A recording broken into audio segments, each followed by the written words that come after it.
If you do something for a second time, I believe you can call it a tradition. So, traditionally, let me say at the very beginning, there is no better way how to start officially this conference than by inviting Rector of Charles University, Dr. Milena Králíčková, on the stage. Dear colleagues and dear friends, it's great to start with that this is a tradition. And for me, it's one of the nicest traditions during the academic year at Charles University. I have just 3 slides, don't worry, then I will leave the rest to the all amazing people who will speak today. But just for the beginning, just 3 short slides. What is Paedagogium? This platform is for us innovative platform in which the goal is to co-create a supportive environment. For me, it's important to say environment and to add one more word, culture. The aim of Paedagogium is not to say anybody, you should do this or you shouldn't do that. The aim of Paedagogium is to create a spirit of sharing, culture of supportive environment in which academic staff of Charles University can acquire not only theoretical knowledge, but also practical skills and experience in higher education, pedagogy and didactics. And I truly hope that from today, and I believe you feel the atmosphere of co-sharing and co-creating something special, this all atmosphere will go with you to our faculties and proceed into the whole university. Since 2023, it's not just a group of people to meet, it's an advisory board for the management of university. It's advisory body to the university leadership, which was officially established, and deans nominate the people who work there. And I'm really happy to see that some of the deans and our schools really take it very seriously, and they are sending us even more people than we can, I would say, incorporate in Paedagogium, because it has to be reasonably big. It cannot be too large. So I'm really happy to see that some of the deans and even more people that we can really put into the body to make it active. Paedagogium primarily monitors the area of pedagogical competencies at Charles University and implements long-term vision in this field.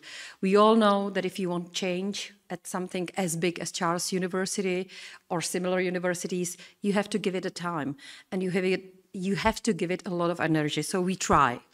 Where does the lot of energy comes from? Where does the really amazing amount of energy comes from? From the people. These are not all of them. These are some of them. And I'm really happy to see there as the first one, David Hurný, who's a member of my closest team, member of Rector's Board, who really has pedagogical skills in his heart, and he's a fighter in the best sense of this word. Another face is Anička Malečková from Medical Faculty of Pilsen of Charles University. 2 colleagues, Kateřina Haj and Dr. Dušinská from Faculty of Education. Zbigněk Tonar, who's now newly a member of the board, which is evaluating all the accreditations, and he's joining Paedagogium and board, which is dealing with accreditations of Charles University. We have there another great person of pedagogical skills in Czech Republic. In our Charles University board for accreditation, we have also Dr. Associated Professor Rohlíková, who is here with us today, and not only Zbigněk and not only Lucka Rohlíková will be looking at the accreditations and the process of accreditation. There are more people like them, but I wanted to highlight and mention these 2. Michal Urban from Faculty of Law, I'm so happy to have you here today as well. And of course, we cannot forget about Bartek, who's the driving force.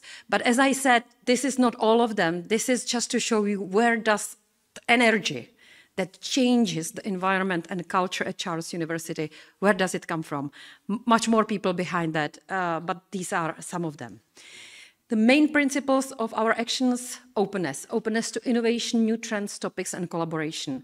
We are open, and I'm so happy to see that all the people behind Paedagogium are those who are open. So we really feel what's happening at the faculties, what they are telling us, the older ones, the younger ones, and this is, I think, the most important basic principle. For me, it's really important to say that we are evidence-based oriented, so the evidence-based approach to higher education pedagogy is also an important part. And respect to the needs and experience of the really heterogeneous target group. As I said, Charles University, is a university of 50,000 of students and almost 10,000 of academics with really diverse experience behind them, with really diverse topics to teach, with really diverse research experience, for example. And to be really effective in changing the environment and culture, we have to have respect, and Paedagogium has this respect to all of them. So just 3 slides for the beginning and for short introduction. Please let me thank you all for joining us. Let me thank all those of you who are participating actively today, because we really treasure the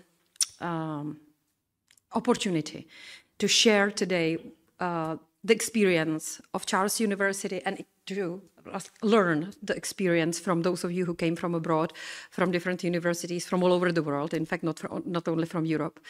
And let me wish you today, let's be, for all of us, a fruitful day which will again make one next visible step into changing the educational culture at Charles University.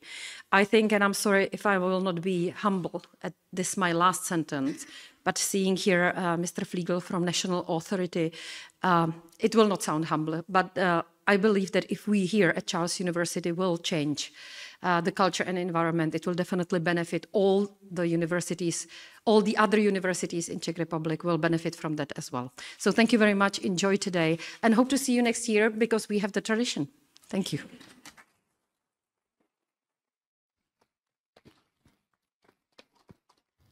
Thank you so much, Dr. Rector. And it's time to work now. The fun is over. Let's start work. The first speaker of today is Mr. Rick Huizinga from Univerzita of Groningen from Netherlands. Please join me on stage. He is educational advisor, I knew I couldn't say that. Specializing in teaching and also manages university teaching qualification program, which is mandatory for all university instructors, which is impressive. Can I use this one? This is okay. I don't want to stand behind the podium, so I hope you can all hear me. Thank you for inviting me here. This is a really great visit. I'm an education nerd. That's what I tell people my title is. So it's nice to just be here and share, and thank you very much for the introduction. You took the words out of my mouth, so I can save part of my 20 minutes, because I have a screen that's yelling at me about 20 minutes. It's about openness. It's about sharing. The ideas that I'll share with you today, it's just from our experience. This is not a manual. There's no manual in teaching and learning work. Depends on the context very much.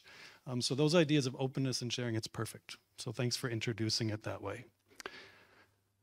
So I also bring you greetings from our university, University of Groningen. Maybe some of you have heard of it. Maybe some of you have not. It's way up in the north of the Netherlands.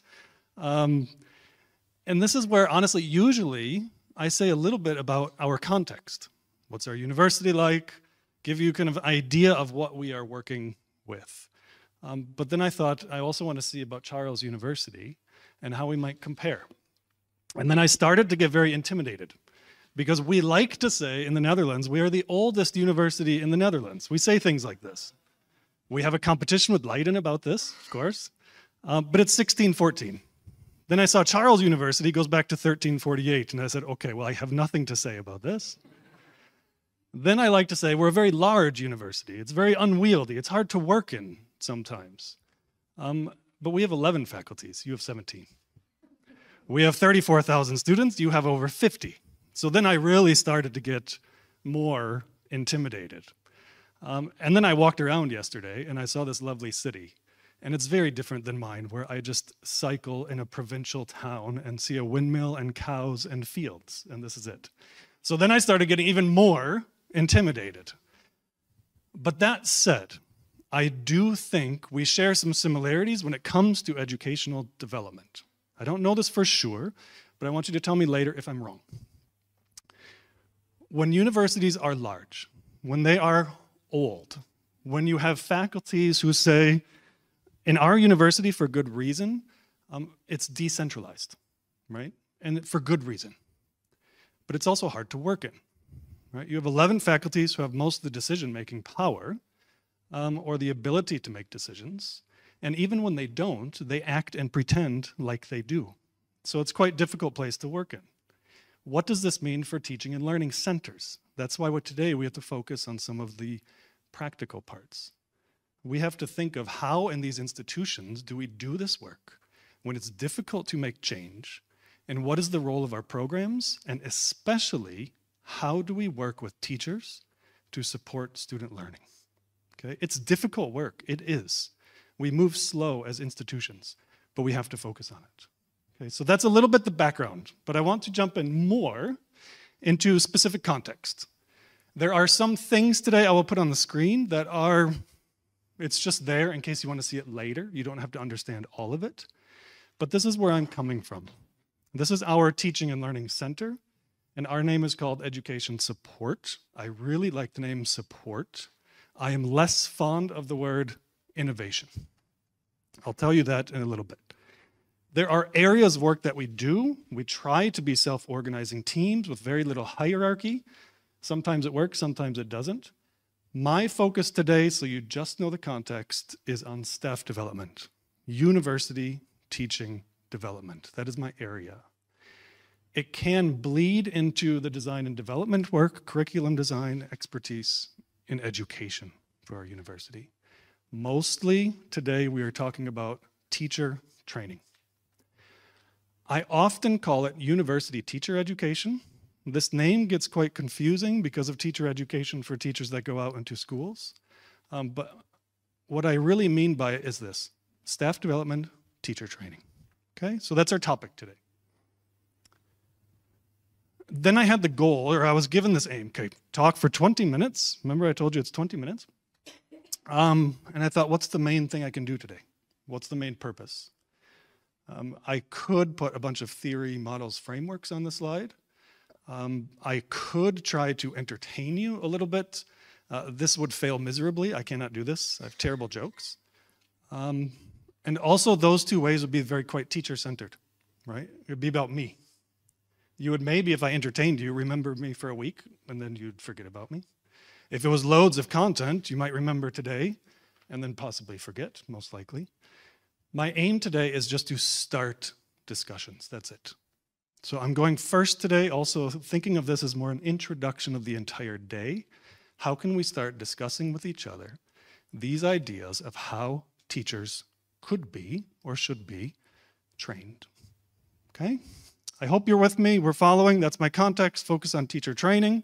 So, what I'm going to do in a very practical sense, I don't have time to get you talking now, but I am going to make you at least wave hands or something so that you can look around, look at each other, and say, oh, this is how my colleague responded to this. This is what they think. I'm going to ask that person later. So this is my aim, to simply start discussions. And we'll do this through some dilemmas. These are dilemmas that we have faced. This is not a manual for you. This is just our case, questions that we struggle with. And this is the first dilemma. You probably saw it in the title. And this is what I want you to think about for a moment. Teaching at our university should be average or should be excellent? This is a very loaded question. Some of you are thinking already, I need more information before I can just put a position. Too bad, you have to start thinking. So what I want you to do for these three dilemmas is I'll ask you to raise your hand. And then imagine this is a scale. If you're on the side of teaching should be excellent, I want your hands, just wave them to this side. And if you think teaching at our university should be average, then wave them to this side. If you stay in the middle, you better have a position for staying in the middle or a reason for staying in the middle, that's fine. But don't just raise your hand and stay in the middle, okay? Clear enough? We'll do this 3 times today. Teaching at our university. Everybody's hands up? Oh, I should take a picture of this. This is lovely. I might actually do, yeah, that would be great, actually. I'm actually going to look at this later to see how people responded. If you think teaching at your university should be excellent, put your hands on this side and hold them there. And if you think teaching at your university should be average, hold them the other way and keep them there. And then I'm looking for some middle folks too, to see if they could really, don't worry, I'm not going to call your name. Okay, you can put your hands down now, so it's good. What I want to do is, again, our case, our experience. Learn a shortcut or not. May not apply, but at least I want to show you how we might answer, how I would answer. And this is where I would put us. You can guess from the title of my talk, this is a bit of a loaded question. Here's the thinking of it. I should have maybe put an arrow on this slide because we have innovation in our name. Innovation sometimes is tied to an older term for teaching and learning centers, which is teaching excellence. But I have a problem with this term. And the reason I have a problem with this term is from our experience. When we focus on excellence, when we focus on innovation, we don't have as many teachers involved, quite frankly. I come from a public schooling background, so I'm influenced by this. I am biased. So again, you can disagree with me. But I know school systems around the world, in the US, Finland, South Korea, Netherlands, where I've lived, the school systems that do a better job, they raise and put resources to support those who need help the most. If you put all your resources into those who are most excellent, most motivated, most innovative, it doesn't raise the baseline quality of teaching. So this is why when I say average, I'm thinking of the body of the teaching community, everybody. This is not to cast blame, saying some teachers are bad, they need help. No, this is just saying that if you are involved in education, I think there needs to be a baseline teacher training program that touches all teachers. Because I also believe that if you are the most kind of motivated teacher, it's kind of like our students. You will pursue a certain topic anyway. But how do we raise the baseline quality of education? This is where I'm getting at. You don't have to read all this. This is just for later. Many of you have seen this in your education development. We have a much more specific version of this for our institution. This is broad just to show you. We focus on the average in our teacher qualification programs. This is related to the work you're about to do and are in the middle of. In our UTQ, the middle one in that circle, every teacher has to take a qualification. At any given moment in our university, we have 400 students involved in our programs, enrolled in our programs, and we certify these teachers. Okay, I think this year was 300. There's not a time limit on it, but at any given moment, 400 to 500 teachers are taking this program. It is tied to contracts, tied to promotions, tied to different things to make it structured. What happens when we focus on the average, so when we train all of our teacher population, and we're not too focused on excellence, we have teachers actually that speak the same language. I get very pleased, very happy when we do the consulting part, when we're doing curriculum development, and teachers know terms of education. I think classroom instruction is an art that takes years to practice, but I do see our early career teachers with basic fundamentals of design. They know how to design a course. I'm confident in that. And ultimately, that is good for our students. It's not a small group of teachers that know this. It is all our teachers, hopefully, that can do this. So I already mentioned it raises the baseline, but what it also does is at the top of this ladder is a senior teaching qualification. And by training kind of all teachers and focusing on the average body of teachers, we can also identify those who are really motivated in education.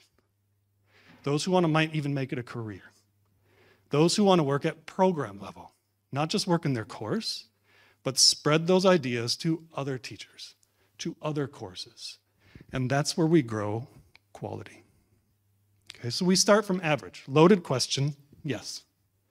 Okay, again, you may disagree with me. You can find me afterwards. You say this is totally wrong. Fine, this is good for discussion. Discussion is the point. Okay, next dilemma. Now you kind of know my thinking on this. Get your hands ready again. Teacher training. So hands up, but you have to think about this for a little bit. So your hands are going to be up for a little while I explain. Teacher training. if we're thinking about training our university teachers, should be focused on this side, so if you raise your hands over here, assessment of teachers, checking of teachers, making sure they are qualified. If you move your hands this way, you're focused on simply learning. Are our teachers learning? If you say learning, put your hands on this side. If you say assessment and checking, over here. Oh no, this is very interesting. Some of you are kind of looking like this is a really difficult question. Yeah, that's the idea. If it's a simple question, we can't discuss anything, right? Okay, you can put your hands down. The interesting thing is what I think, the reason I said it's interesting, is assessment of quality. Nobody wants this first in teaching and learning centers. But what I have seen around the world in different systems, it turns into this very easily. We have a training. We want to make sure they're assessed. Are they competent? Can they teach students? Okay, it's very easy to turn into that. The learning side is very easy to say, yes, I want this to be learning. This is the directions of our programs. But very hard to do in our experience in practice. This is where we are now. And we're really moving through this. And it's a process, and it's a messy process, to be honest. It's very muddy. What happened to us 14 years ago, we said all teachers must be trained, all teachers must have a qualification. That was not really resourced. So in this limited resources, they said, okay, teachers will write portfolios. They will reflect on their teaching. And it became a really individual process where it was just an assessment check. Teachers wrote a very long portfolio, 40, 60 pages sometimes. This was an animal that grew larger and larger. And it stayed way too long. I understand the reason for starting this way. I don't understand the reason why it lasted 10 years too long. Because this is not teacher education, what we were doing, quite frankly. Now we are trying to move to development and learning.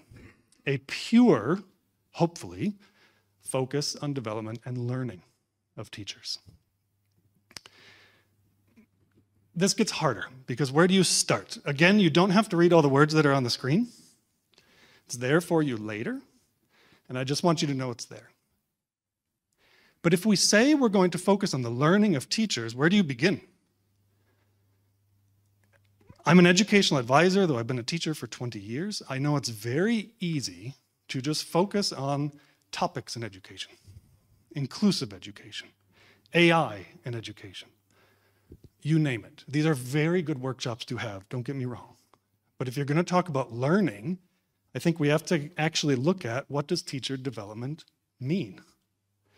To me, you start with the conceptions. And an early career teacher will say, I have a new course. It was given to me. How do I teach this? That early career teacher needs to be focused on the content. How to turn on the projector in the classroom.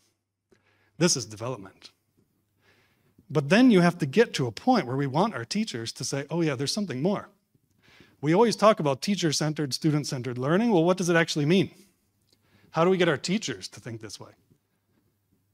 This is where we started. Where do we base our programs in terms of development? And this was, I'm going to tell a quick story. I hope I don't run out of time, but I'm going to tell the story anyway. So if I go fast at the end, that's the reason why. Two parts to this, I guess. The first, when we started this, when we had an assessment portfolio, what we also saw happening is that it was very easy for teachers to write great things about their courses, wonderful things that met assessment criteria, boxes were appropriately checked, and then they received their qualification. Did these teachers learn? No. I would have done the same thing. I've been a teacher. I know how it is. I would have checked the boxes, and then I could go on my day. Okay, so I know how this works. We needed a way to push these teachers to say, yeah, you're great at giving your content. You love your topics that you're teaching. But there's something more in terms of effectiveness. So number one part is that, yes, it pushed some teachers. This was useful for us to think in this way. The other story, and this was just the other day, I was observing a teacher. This is something I will always do. I don't care where I am. I love observing teachers, talking with them afterwards, just having a chat. It's not an evaluation, it's feedback. And I was giving feedback to this teacher. It was her second class she's ever taught. And as we're chatting, she started crying. And I'm not trying to just tell you an emotional story, just to like be a speaker with an emotional story. There's a point to this. And I asked her, why are you emotional about this? And what I found out after a few questions is that she had feedback from another colleague as well. And that colleague said in her first ever teaching moment, said, you should be more interactive. Try flipped classroom. There's an active learning classroom down the hall. Try that. And this teacher was completely overwhelmed. She said, I just started teaching. How can I be expected to do all this stuff? And it was completely overwhelming. So I realized a couple things from this. Number one is this is really helping our coaching of teachers. Okay? Yes, we can build some ideas around this, but it helps our coaching. It's practical. The other part is it worried me because I thought in the past, before I looked at teacher development this way, from a more teacher education perspective, how many times did I overwhelm a colleague? How many times did I tell a teacher some ideas they were not equipped to do yet? Not out of the teacher's fault. It's simply career development of someone who chose to be a researcher and now they teach. This is normal. This is what happened. It's nobody's fault.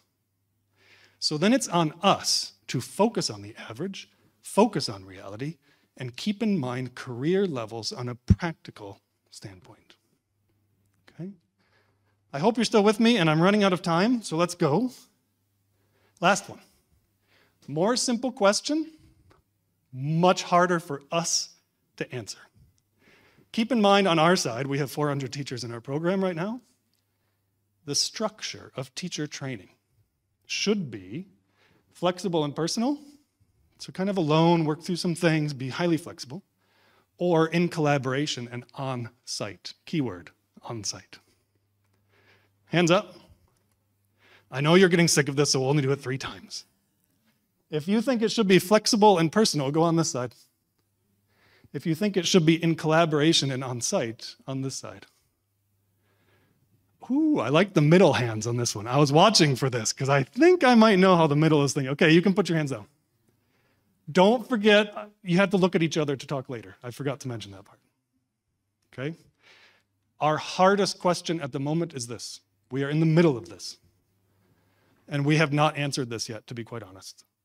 What we know from our international projects, what we know from our own teachers, from our own teachers, they prioritize flexibility. Busy researchers, busy teachers, teacher certification should be lower on the priority list. Absolutely. Okay, just reality. So they want flexibility. But we know from our international projects and pilots we're doing right now with our teachers, they simply are learning more when they are on site, when they are together. Also now, teachers are using AI to write reflection assignments just as much as our students are. So having teachers, I would do this too, having our teachers on site really helps this. We know they're simply thinking about teaching. To me, that's all that needs to be done. Really, I don't see it as an assessment process. Have a quality assignment, quality activity, talk to each other, get it on site.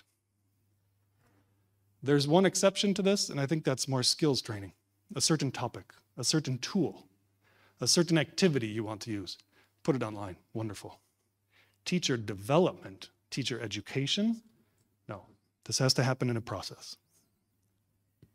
And that process is very much in teacher conversations. Teachers at our university don't learn from me. They learn from each other when they're in the room together, in different fields with each other. Okay, and so, but this is why it's muddy, right? Process takes time. Teaching observations takes time. Peer consultancy takes time. All these activities that make teachers think about their teaching takes time. This is why it's so difficult. So if you have a wonderful solution to this, oops, let me go back one. If you have a good solution to this, please tell me. because we are struggling with this at the moment. Okay, it's a hard one to think through. I think maybe just the last point to conclude it real quick, and then I think we have a few time for questions. That's the format. For this university, what I have heard is that you're going to have education developers in different faculties. I think this is a brilliant idea, especially for your size. I really do. It can work. Everything is a good idea, though, till it's implemented. I believe that organization most likely is there. It always was with us, too. Our assessment programs were really organized well.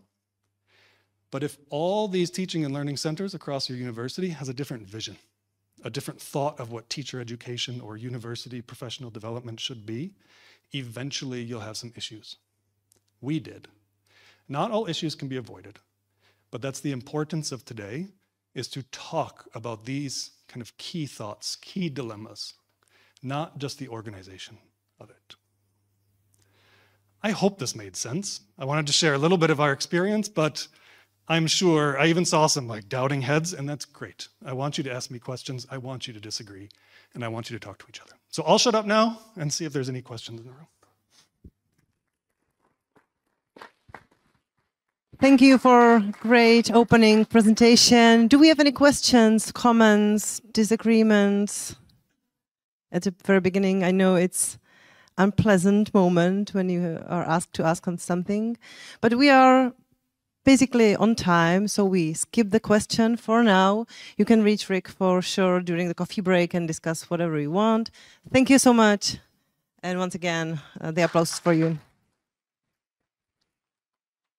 We are heading north geographically. Now we will hear from experience from University of Copenhagen, from Denmark, because now Rikke von Müllen, Senior University Advisor and also course leader of the Teaching and Learning in Higher Education program at the Faculty of Social Science, which is 200 hours program that is mandatory for assistant professors, is coming. Welcome on stage, and it's all yours.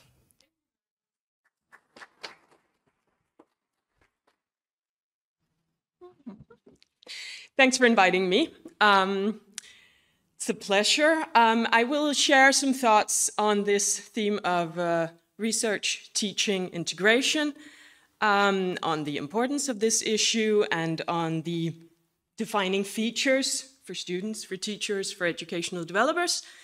And I would like to just start by saying that I'm here representing a large group of people from the University of Copenhagen who's been working on this. I'm just, another one in the crowd, but I'm the one who's here. But I'll be happy to, I didn't want to bring a list of names, but this is a collaborative thing. So, University of Copenhagen is another ancient, in our own understanding, ancient university, classic, research-heavy, hierarchical, well-ranked, beautiful institution. And with the agility of a supertanker. So yeah, I feel right at home here and in Groningen. Most faculty members hold positions where they are equally researchers and teachers. They're supposed to do both. And with like Rick, I run a program, a mandatory program for assistant professors, so they all have this mandatory basic training, this shared language. That is also my reality. And I've been working with this field for 22 years. My unit is, 30 years old or something like that. So we've also collected some experience over time, I would say. And a place like that would, of course, have developed key values for education. Right, policy, please. And one of those key values is that research is at the backbone of education. The degree programs are based on research and research integration, and students must be trained and educated through research. And its core values, such as curiosity, transparency, critique, knowledge, and thoroughness, which is perfectly aligned with the Danish law on universities, stating that it is the purpose of universities to engage in research and provide research-based education. Yeah, hard to disagree with any of this. And it does not say there or in any other policy papers what is meant by that. Fortunately, we'd rather define it ourselves, of course. But let's just make it very clear that it's not the only agenda out there. Even though it's the only thing in the law, we definitely need to teach students through research-based education. But looking into media, politicians, society at large, there are a number of competing agendas. There's a lot going on with digitalization and AI at the moment. There's been a lot going on for a long time with employability, practice integration, cross-disciplinarity, citizenship, activism, impact, sustainability, and the newest kid in the group is well-being, which is a huge agenda at the moment. And all these very important agendas tend to take up a lot of focus for teaching and learning units and also teaching and learning researchers. You know, a lot of lovely material is coming out in journals in these years on these things. But I guess I am sort of here to remind you that this one is still there, and it is it's central and it's fundamental, and it's really important. So taking a leap from this very general picture to something very concrete, this is a learning environment. I'm no graphic designer, and I refuse to let AI do the work for environmental reasons. So this is a learning environment. We have little redheads, they're researchers, they're in the offices doing their things on desks, because I'm from social science, so they don't go to the lab much. And we have the little green heads, that's the happy students in the next room, right? And we know that this is a research-based environment because this is a researcher. We have a researcher in the room, right? At least that's how government sort of counts whether this is the real deal. We also have, that's not a book, that's a journal article. So curriculum is research, so even better. This is really the thing. And it takes place in a research environment, right? So the fact that we're in the same building and we can run into researchers in the hallway, I believe that some of the qualities of these researchers will sort of through osmosis flow through the walls. So that's amazing. I'm mobbing here, of course, and all you lovely people, I'm sure, will agree with me that what we need to focus on with this agenda is down here. These people, what about them in this setting? So I would actually invite you, just briefly, to discuss with your, too much paper here, to discuss with your neighbor or anyone you can find in front or behind you, briefly, what can students gain from being taught by a researcher with a research curriculum in a research environment compared to being taught by a skilled teacher who has read the curriculum carefully. Just take a minute, if you haven't met before, super brief introduction, just, you know, hi, I'm Thomas, or whatever. And then just share your immediate answer to this question for 1 minute, please. Those of you who are at home or in your offices obviously cannot discuss with your colleagues now, which is unfortunate, but try to imagine what would you say if somebody would have asked you this question. Enjoy, stay with us. We are back in 1 minute. Okay, thank you. Just a quick warm-up before the discussions over lunch. I wish I had time to hear all these answers, and I'm sure they could be many. Some of them might even be negative. But staying positive, what I think should be the outcome here is probably something along the lines of what we saw with the key values of education. Maybe some of you talked about critical thinking, patience, contemplation, a rigor of method, a deep approach to learning, and a passionate love of the field. That's what fascinates me, working with researchers at least. And I'm believing that in more detail, the answers would also be different for different fields, because, you know, what is research is, you know, that is field dependent to a very large extent. But painted with a very broad brush, maybe we could, at least some of us, you know, we don't have to agree, but at least some of us could probably agree with this broadly painted definition by two grand old men in the field, Jenkins and Healy, who in several different places talk about research-based teaching, getting all students to learn to think about science like a scientist. We want the physics students to think about physics like a physicist. And in political science, they insist to change this into to get all students to think about the world like a science, because, yeah, that's their thing. But, you know, it's something along these lines. And of course, the essential part here is what the students do, what they learn, what they become should be the essential focus, which is actually also in the framework for effective teaching at Charles University that Bart just shared with me a couple of days ago. So that's great. Back to the, oh no, and this is where someone always comes in with the but. Not all my students are going to be researchers, very few of them, in fact. And I know the employment situation at universities. My counter argument would be that yes, but very many of your students are going to be holding positions where they will need to continuously search out knowledge, evaluate knowledge, possibly even produce knowledge. They will need to know what is to be trusted and not.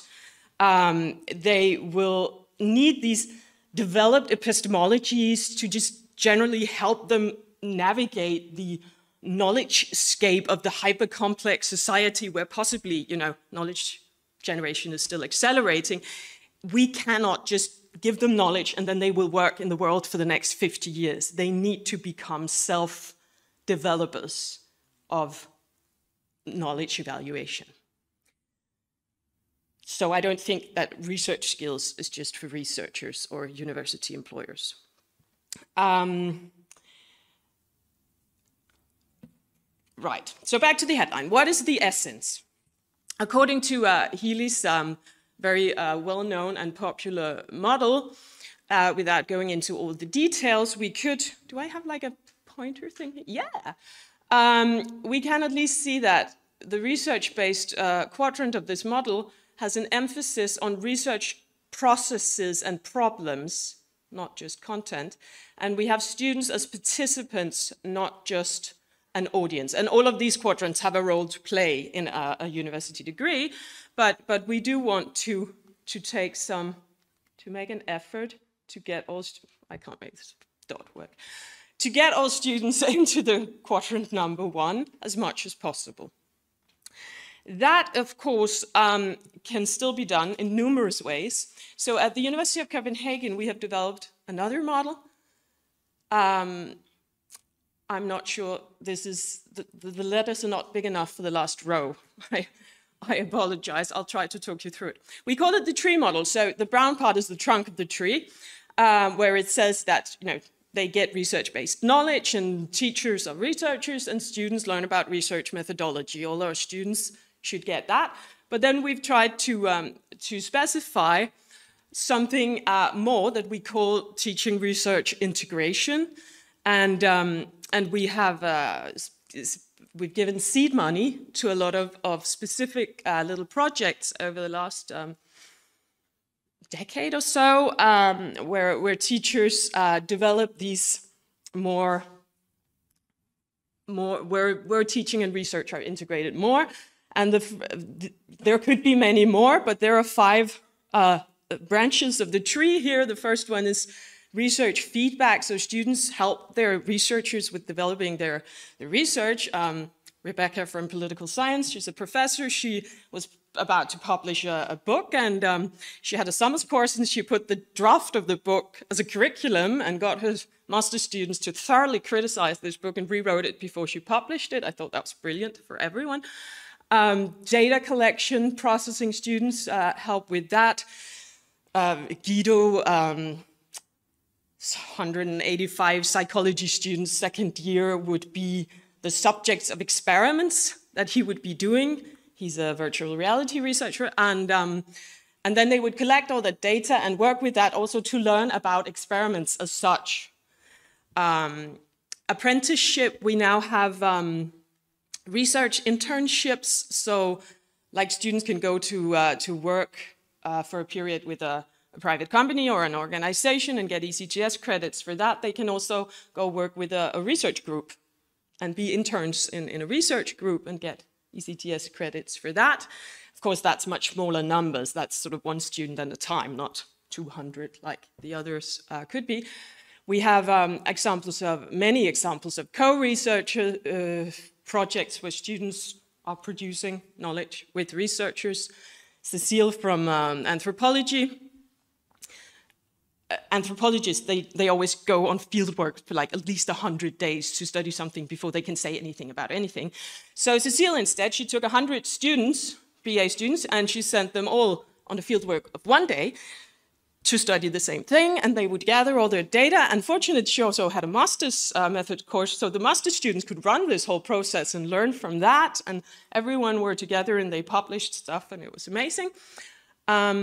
Cecile is amazing. And finally, the last one, independent research, and of course we always had that, I'm sure so did you, with master theses and capstone projects of all sorts, but we have seen a lot of experiments also with helping students take that next step of actually publishing, produce, get their work into journals, but also other kinds of products than articles. Also students producing exhibitions together, or podcasts, or disseminating their knowledge in new ways with the help of their researchers. So we've tried to sort of do a lot of experimenting, spreading the leaves of the tree across all of university. Also, of course, more regular sort of basic curriculum work of trying to get some of our best researchers teaching first-year courses to actually meet all the new students there and share their passion, and also setting up new mandatory first-year courses, sort of displaying the breadth and depth of the research field. So, way back we might have some courses where they would sort of have to be patient for like a full BA before they actually saw what this was about. In their MA, we've been fighting that tendency. We've been doing a lot of work with that. I'm happy to share the examples. They are also described in a web page that I'll lead you to. Some of them only in Danish, but that AI can solve for you really easily. So what have we learned from all of this? Teachers' perspectives first, and then us. Teachers have experienced, not surprisingly, challenges, of course, with broad curriculum and narrow research. There's a tension there that needs attention. But also, of course, if it works out, the synergy between teaching and university, which is, what we're supposed to have in these institutions, and it's very gratifying for everyone to actually experience that. There have been quite some tension with time and timing, because research projects don't necessarily run within a semester, and we don't necessarily know where they are, like the 8 months in advance that is necessary to plan a course and set up all criteria in advance, blah, blah, blah. So there's something there that when teachers are at their most passionate to go on and get this published, then students are busy doing another course and they forget all about it or whatever. So that's definitely something to be aware of. But of course, on the other hand, when it works, you get that real student contribution. There will always, in these cases, also be some tension around authority or exchange. If you're co-researchers, but one of the co's is going to assess the other co's a while from now, that does something to the room that you would have to be very aware of when negotiating roles. But most of all, we've heard a lot about teachers that have experienced real honest collaboration, partnership, co-creation that we'll get back to, and just have been really inspired and energized and invigorated by that experience. And students who have too, but of course, students are not just students, they're always ridiculously heterogeneous. So of course, there have also been students that thought this was really annoying, and they could have found an easier way to their ECTS points, an easier path to their ECTS points than all this extra hassle. Students that just don't have these developed epistemologies and don't want to develop them, they just want knowledge, and then they trust that will serve them in their future careers. But again, a lot more stories of inspiration and genuine interest. But then, what about us? What about my kind of people? And some of you at least. Why should we choose to focus on this agenda, for example, when starting new teaching and learning centers in an old university? Well, firstly, I hope I've sort of made the point that this is important to students and to society. And of course, we all want to make a positive difference in the world, and God knows the world could do with a little more critical academic thinking at the moment. But that's of course, the main thing. This is the right thing to do. But I will also, to this relatively closed, and then the people online, session, say that this is also an opportunity to get access to different target groups and different types of motivation. We have many teachers that are very into equality and employability and digitalization and whatever, but all teachers are into research. And all teachers love the idea of sharing their passion with new generations. So this agenda is also a way to get a foot in the door of new offices, basically. It is a way to reach out to all members of staff on a topic of permanent and shared interest. And if an educational developer is knowledgeable in this field and able to foresee the challenges and help scaffold the necessary processes and help keep focus on student outcomes, etc., this person is seen as a resource and valuable and useful by pretty much all staff members. And that's not a small thing, to be honest. If you're new in starting something like this, to get that ethos of usefulness is, quite important. It's not a small thing. So, yeah, this could help you get a foot in the door of offices that are not always open wide to educational developers. Right. Students should learn a lot of things at university, but I believe this should remain central and fundamental in all aspects of university, and not least educational development.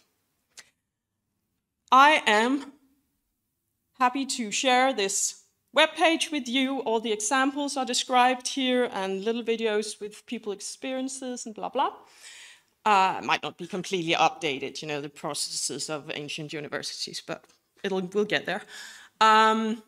And I am totally happy to now, or for the rest of the day, answer any more particular questions on this that you may have. Thank you for listening.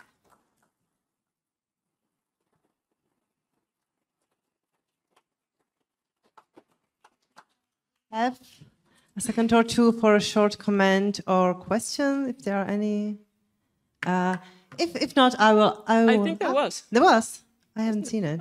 Okay, it went down again. Okay, they're still shy. They're still shy. Oh, there is. Wait for Mike, please, for the online. Thank you. I was just wondering whether the educational advisors are part of your faculty or staff. Thank you. Are we researchers in the field? Is that what you're asking?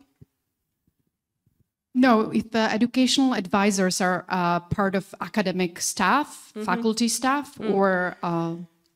No, we are not researchers of social science. We are educational developers exclusively in my faculty, but we have faculty-based educational development units. So the solutions are different in different faculties. And in my faculty, we are not researchers of the field. But we only have 5 departments. And I've been there for 22 years. So I know everyone and everything, and I have been to every single course. So I sometimes manage to make them think that I am one of them because I have learned the languages. There's only 5 of them, you know. Yeah. Thank you. We are very proud that you can bump into Rike von Müller in our hallway during the coffee breaks or lunch breaks. So if you want to ask her something or discuss anything, she's available. Thank you so much.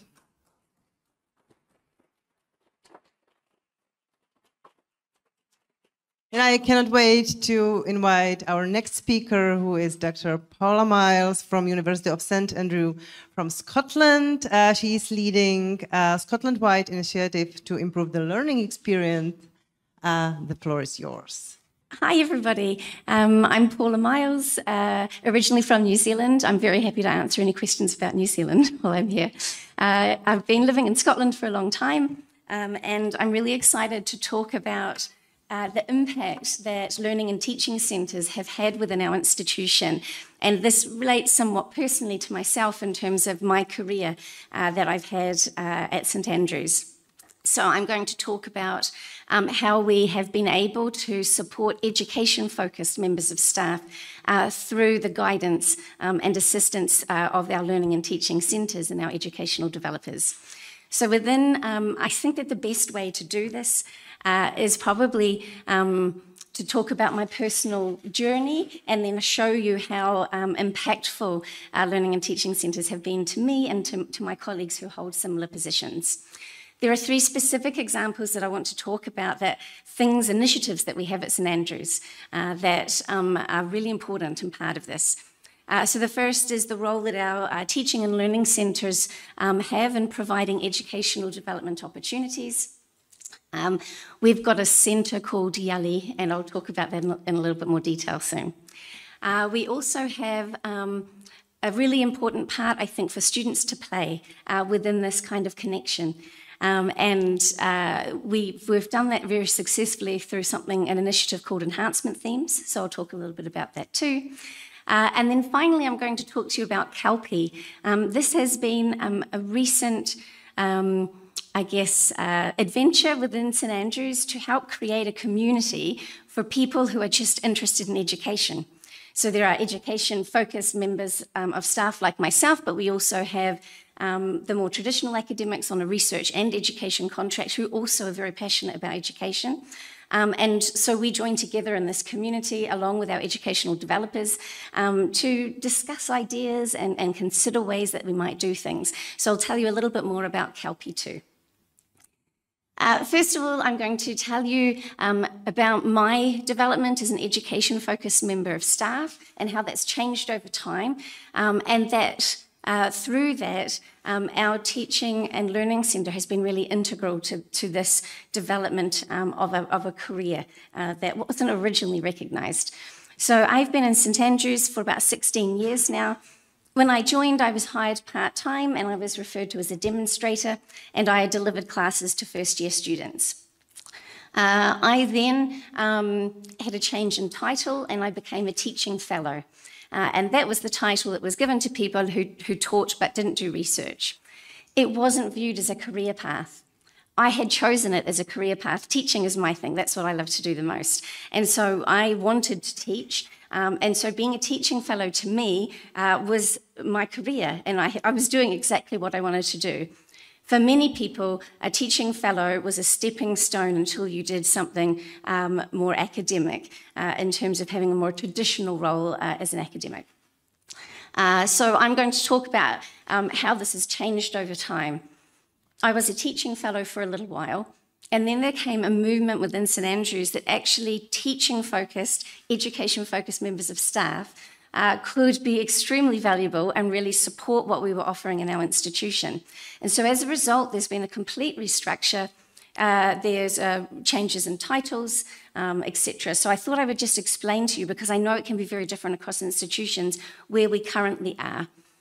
So we have two academic contracts. We have our education and research academic contract that is the traditional academic role, where 40% of your time is spent on research, impact or scholarship, 40% of your time is spent on teaching, and 20% of your time is spent on service and leadership.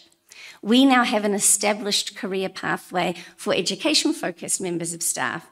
And our contract is that we spend about 15% of our time doing some research or impact or scholarship, and 85% of our time is spent teaching and involvement in service and leadership and activities. So we now have something that's recognised, that it's understood, and when people take up these positions, they're choosing to for a career. It's not a stepping stone to something else. This is where they want to be. What we've found done over time, which is pretty amazing to me, is that it is a recognised career pathway.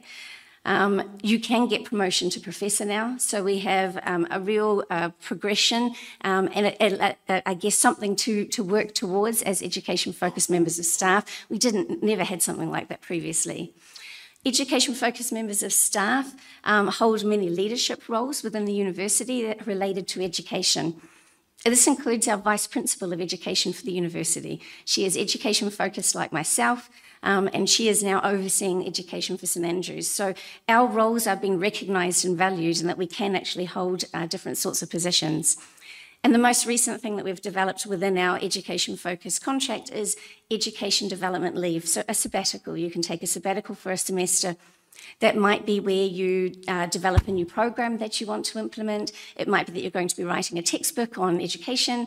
I took sabbatical last year and I spent my semester researching and working with colleagues, impacting our understanding of the factors that influence the student experience at university. That's how my path has developed, and so for the rest of the talk, I will be discussing the ways in which learning and teaching centres have helped support the development of this role that never used to be there, and something that is now really valued and considered to be important. Without our education developers, I don't believe that this kind of process and this change within policy would have happened for us. Right, I will talk about the three things now that I think are particularly special that we have. The first is our International Education and Lifelong Learning Institute, which we know as YALI. It's actually brand new, it's just started this semester. It's taken existing centres that focused on education within the university and have combined them.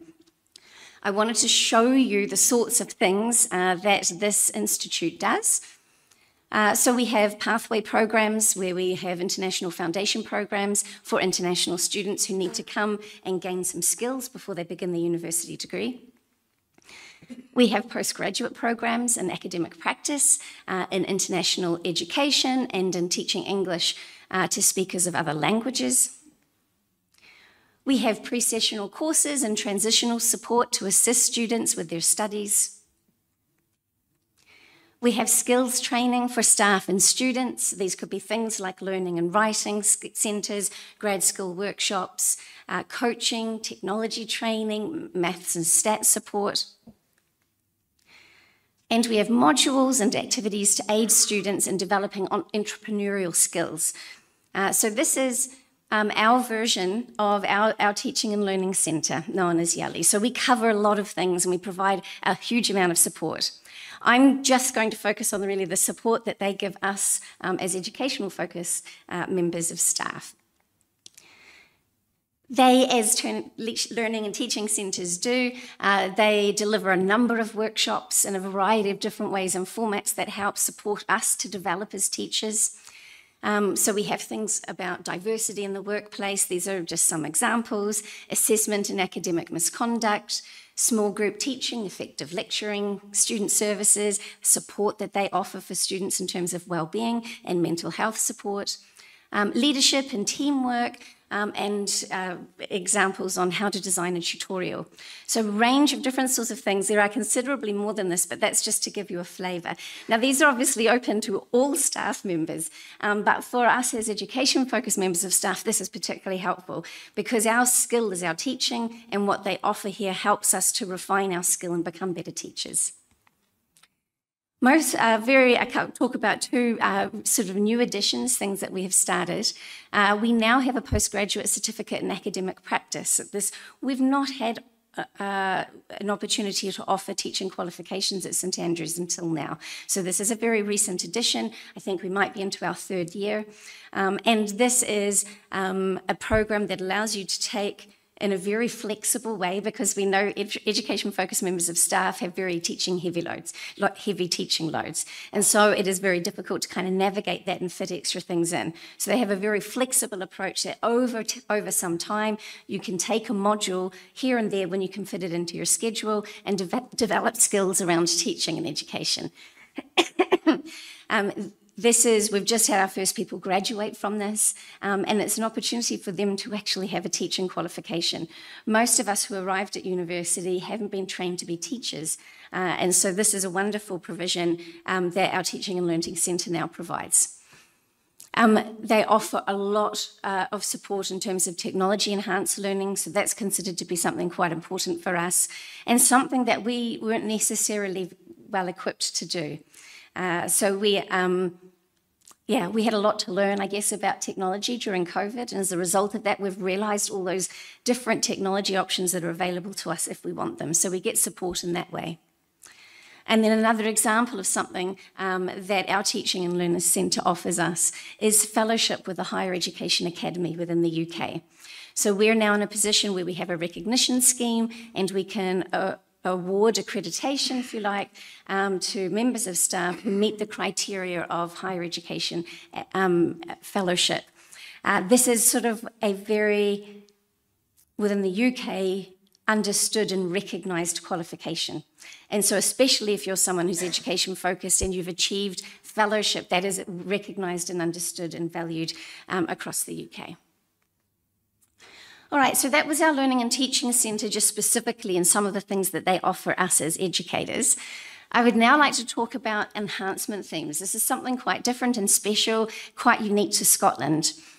It is a Scottish initiative, and the aim is to improve learning experiences of students within higher education. The way that our enhancement themes work is that the sector identifies a particular area that they want us to work on. That's referred to as a theme. That theme is always related to the student experience. Our most recent theme was looking at resilient learning communities and how we can create communities for our students. That was during COVID. That was a complete coincidence that it happened to be quite a relevant topic, looking at resilience. That theme is then given to you, and you typically have 3 or 4 years as an institution to work on that. This is a requirement of all universities. It's not optional. It's something that we all have to engage in, and it ensures that we're always considering the student experience in the work that we do. Over those 3 years, you work closely with staff and students from the institution to consider the student experience and to consider how we might improve and strengthen that. And the things that I really want to mention from here is that our enhancement themes team is made up of members of staff from across the university, including many members from our learning and teaching centres. So they are directly involved in this initiative and contributing to the work that we do here.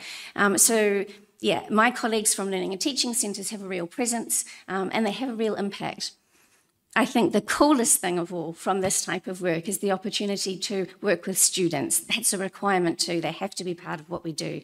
So we have student interns who work with us really closely over time and help us to understand the student experience and to strengthen it by keeping their point of view involved. Now, I wanted to share some of the work that we've done with students. I think it's been the most rewarding work that I've done, by being able to connect with students and hear their voice and keep that in mind when we do things for them to help improve their experience. through listening to them and valuing their voice, we've done things that I would have never even imagined to do. It was through their creativity that we've done things. So we worked very closely with students during COVID. We wanted to understand the impact that COVID was having on their experience. So we carried out a longitudinal study across a 3-year period where we looked at the impact of COVID in terms of their learning, in terms of their social experiences, and in terms of their well-being. And so we've managed to have this lovely piece of work over time that students really engaged with. So we had over 1,000 students participate in this work, and because it meant something to them. And one of the things that was so important about this is that what we learnt, we fed back to the students. So every time we discovered something from our piece of research, we shared that with them to show that their voice had been heard and listened to. And through the work that these student interns did, and through having so many of our students engage in our surveys, we have been able to change policy at university. So we've actually had incredible impact at the university level. One of the really neat ways that our students wanted to understand what the student experience was like was to ask our students to engage in creative storytelling. And this is totally out of anything that I've done. I'm a quantitative researcher. This is wildly different. It was absolutely amazing. So I want to introduce you to Nicole, who was one of our student interns who led this work. She worked closely with me, and she worked closely with my colleague Heather, who is an educational developer, and collectively, with the 3 of us plus a larger team, we were able to put this into action. Essentially, we wanted to understand how students felt about hybrid learning at university. So this was targeted at a particular time during COVID, where we were back in person, but we were also still delivering some of our teaching online. What did they think of that? What kind of impact did it have on them? And we just wanted to try out this new methodology that we'd never used before. We just popped some little boxes around the university in libraries and halls of residence and places where students visited frequently. And we just asked them to draw what their semester was like. And engagement was amazing. Within a week, we'd already had 100 people participate. And I think when you see what it is that they've done, you'll realise that 100 people taking the time to do this is very cool. Here are some examples of the things that we gathered through this work, collaborating with our educational developers and with our students. We asked them to consider what life was like before they started their studies, so an orientation week, and we've welcomed them along, and you can see in the second example there that was probably some celebrations going on and some partying to celebrate beginning their time at university. In the second picture there, you can then see just very clearly the emotional roller coaster that this individual student went on. In that first 6 weeks of lessons, they found it difficult and they were feeling sad. We have an independent learning week where you get a break, and they really loved that, no classes. They came back and they found it again difficult. Revision week was okay, they felt like they could take a break, and then it got to exams and they were sad again.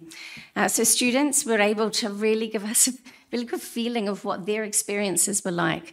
I love the first example. I mean, it's seeing some of these pictures makes you laugh. Seeing some of them made you cry, feel quite sad, actually. It was very emotional. Not all of the pictures I could share with you. They weren't all for sharing. But this first one, it just very nicely shows how they felt by presenting their heart rate and what that was like over time.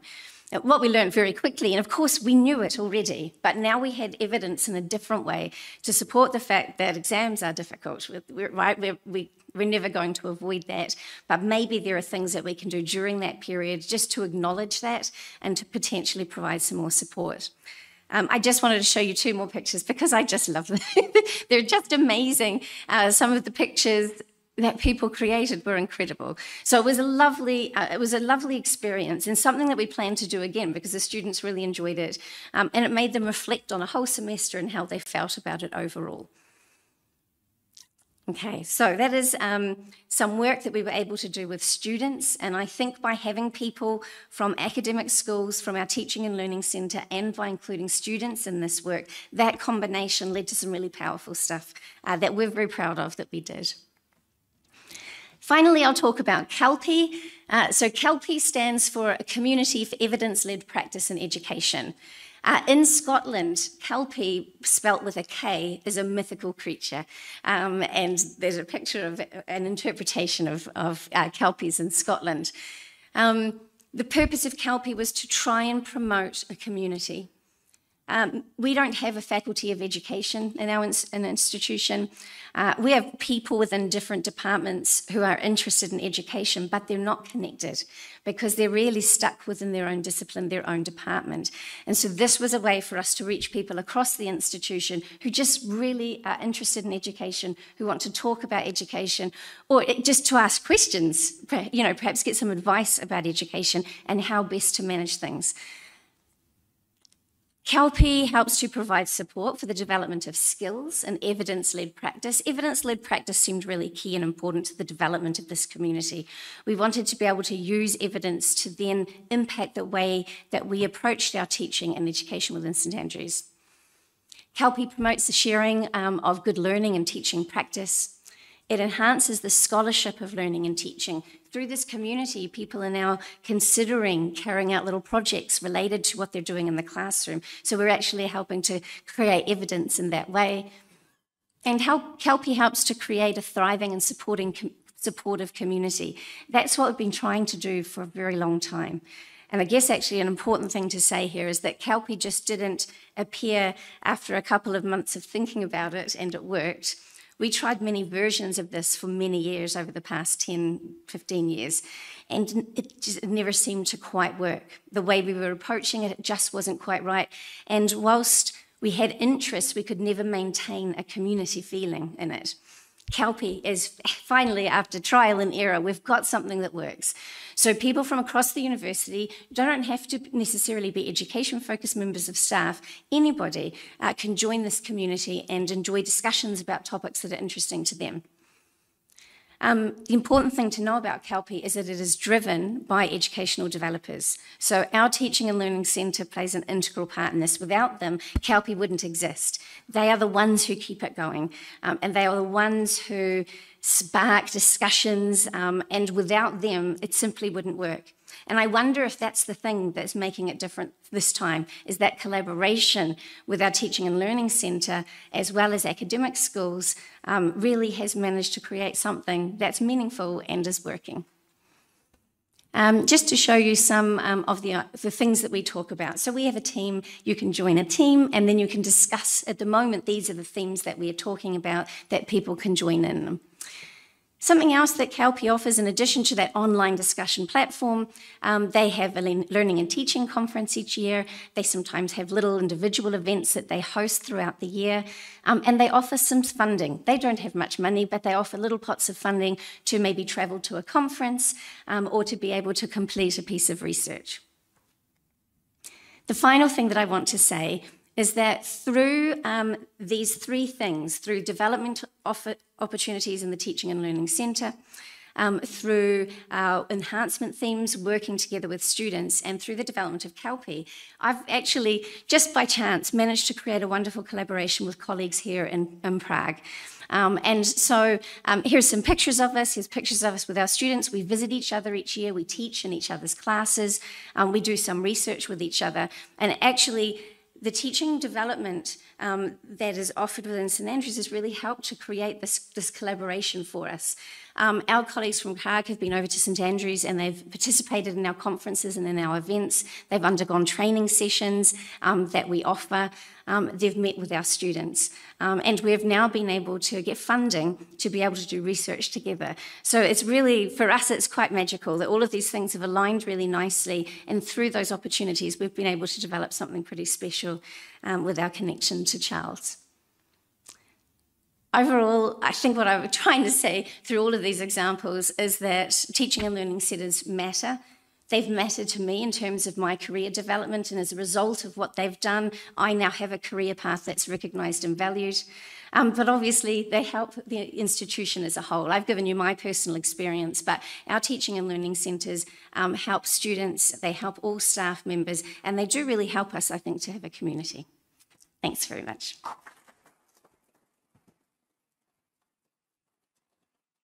Thank you, Dr. Paul Miles. And thank you for mentioning students as a crucial part of educational developers' work. Thank you for that. Any questions or comments on what we've just heard? If not, we have 2 more minutes. So I wonder, you have many amazing activities for academics. How do you motivate them, or is it difficult to persuade them that is relevant, they should do it honestly? So that's a very difficult question. I think that over time, our Learning Teaching Centre has identified where the needs are.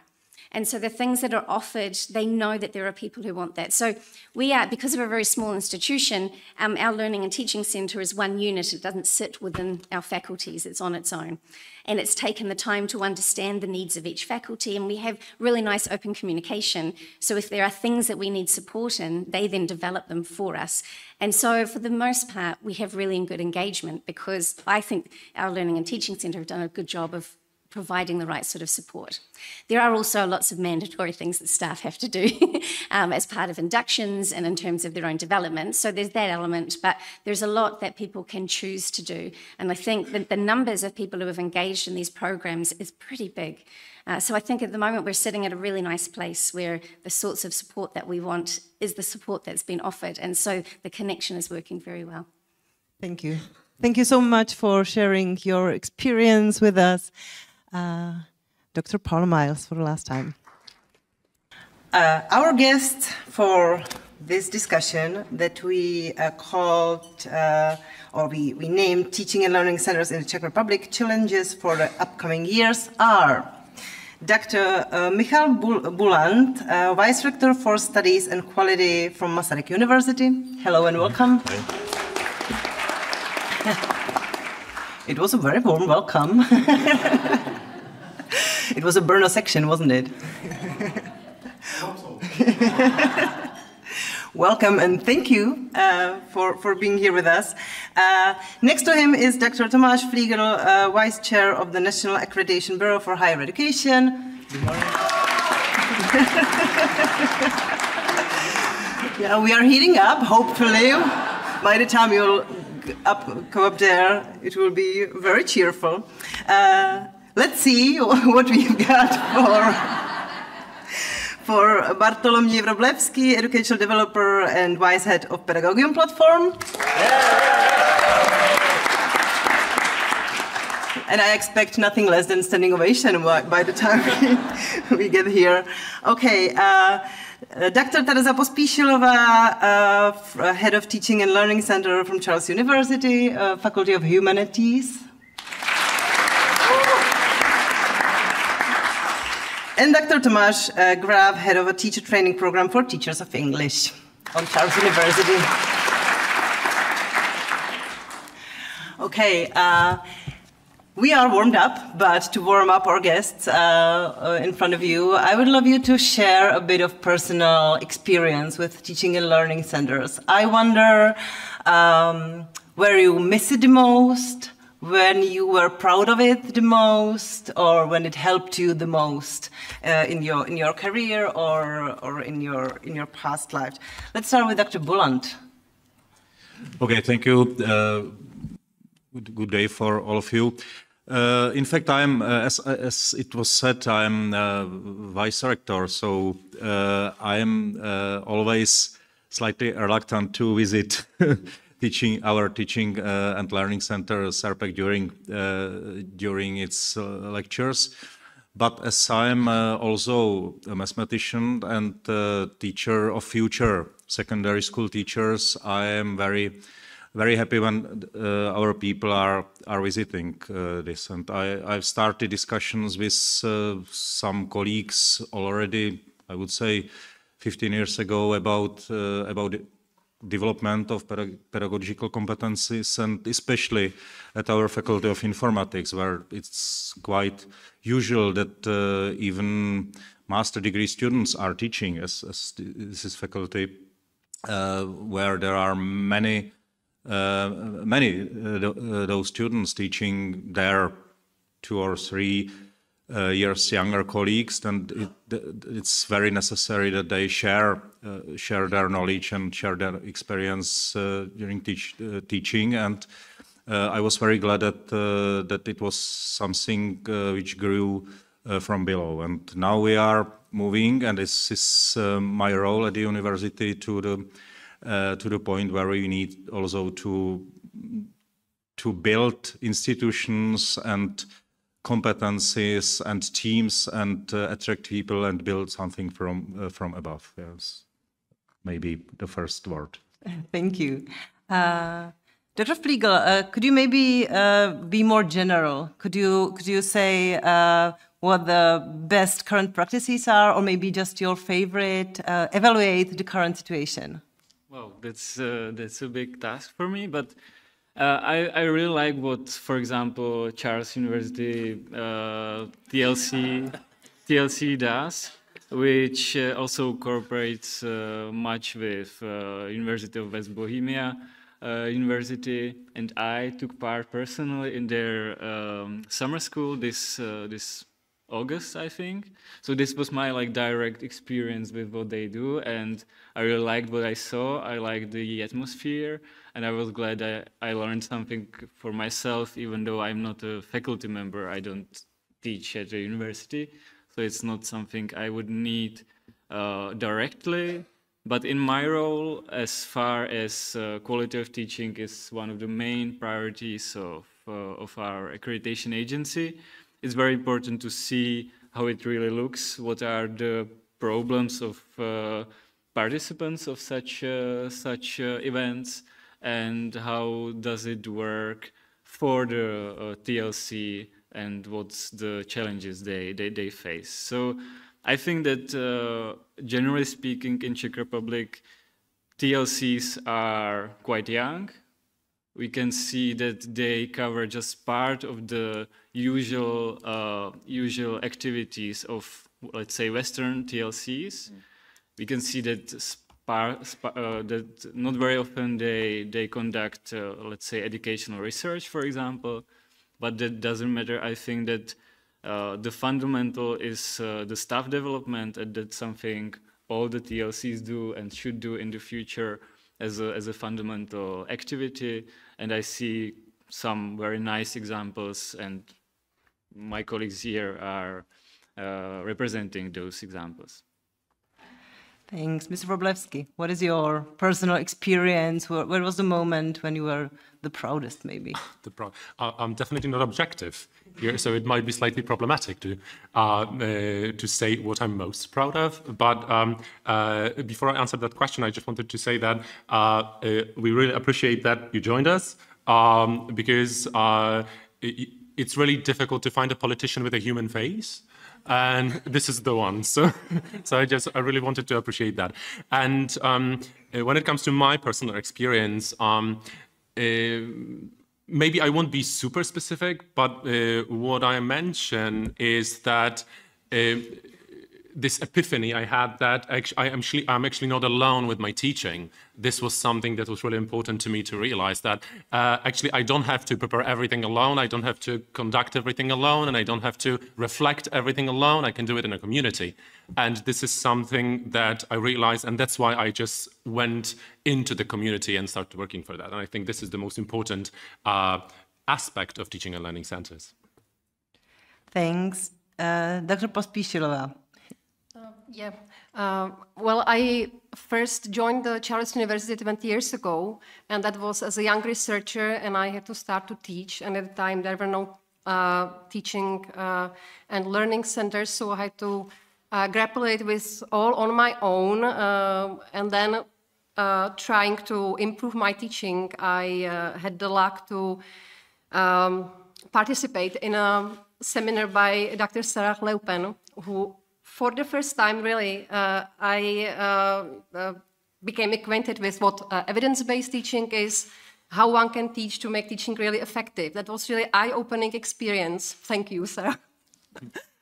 And yeah, so I'm glad that we have teaching and learning centers now. We opened one at our faculty only on the 1st of October, actually. So it's completely new, and but already now I can see that it's we have great colleagues gathering around the center, and it's so I'm really glad that that has changed since 20 years ago. Thank you, and Dr. Graf, for English teacher. Yeah, how important is that? Thank you. My story is very different, and I started in the academe when I was 40, 15 years ago. So, so I'm junior in that way, but I've been a teacher trainer for 35 years. And when I arrived at the Faculty of Art, Charles University, I was absolutely shocked to see that there was zero support. And I still find that there is very little support in one way, in which I feel we're actually ignoring in this debate. We're talking primarily about BA students, MA students, really, you know, but I'd like to say one thing that is very important to me, that actually people like the assistant lecturers, for example, or the associate professors are also students. You know, we're still schools, and we still got the senior teachers, you know, the professors, who should be handing down the experience that they have. And I've received some of it, but very little of it. There could have been a lot more.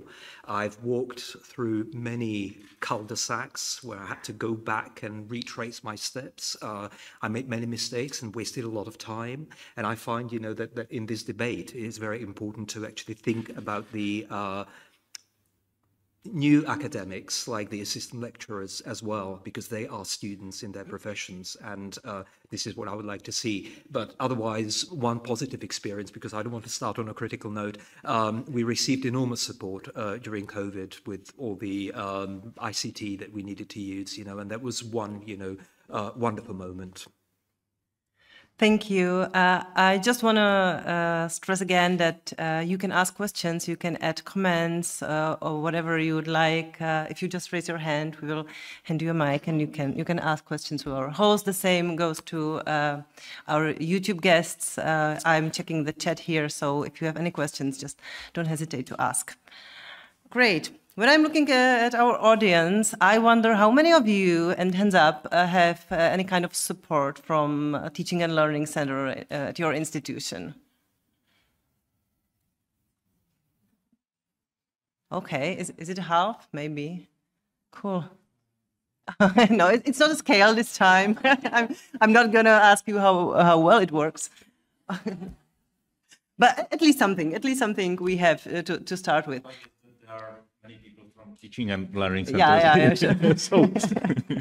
So it's better than the overall view if we would look at all the universities. Okay, what should be the primary focus or role of teaching and learning centers in the Czech context over the next year? Because we've heard that we are at the very beginning of this process. So where are we heading? Where is the goal? Whoever wants to start. Mr. Bullant, maybe. Maybe I can. Yeah, thank you. Yeah, for me, I will add something to the previous talks, which were really very interesting for me. I was almost always on the right-hand side when voting, and one of the dilemma was whether it should be development of knowledge and development of teaching competencies, and I think that we are in this phase now that we need leadership as me to open discussions that this is very necessary to somewhat balance research capacities and teaching capacities, and universities to somewhat bring back recognition for those teaching excellence, or at least teaching average. That the teaching is something what is needed to become some time support, and which is in fact recognizable as part of duties. Now I am afraid that we are in the time that that this discussion started, but for the case of making professors and habilitation, it's something which is not recognized almost at all. So, but it's task you ask for teaching and learning centers, and I moved a question to task of leadership, such as accreditation bureau and such as leadership of universities.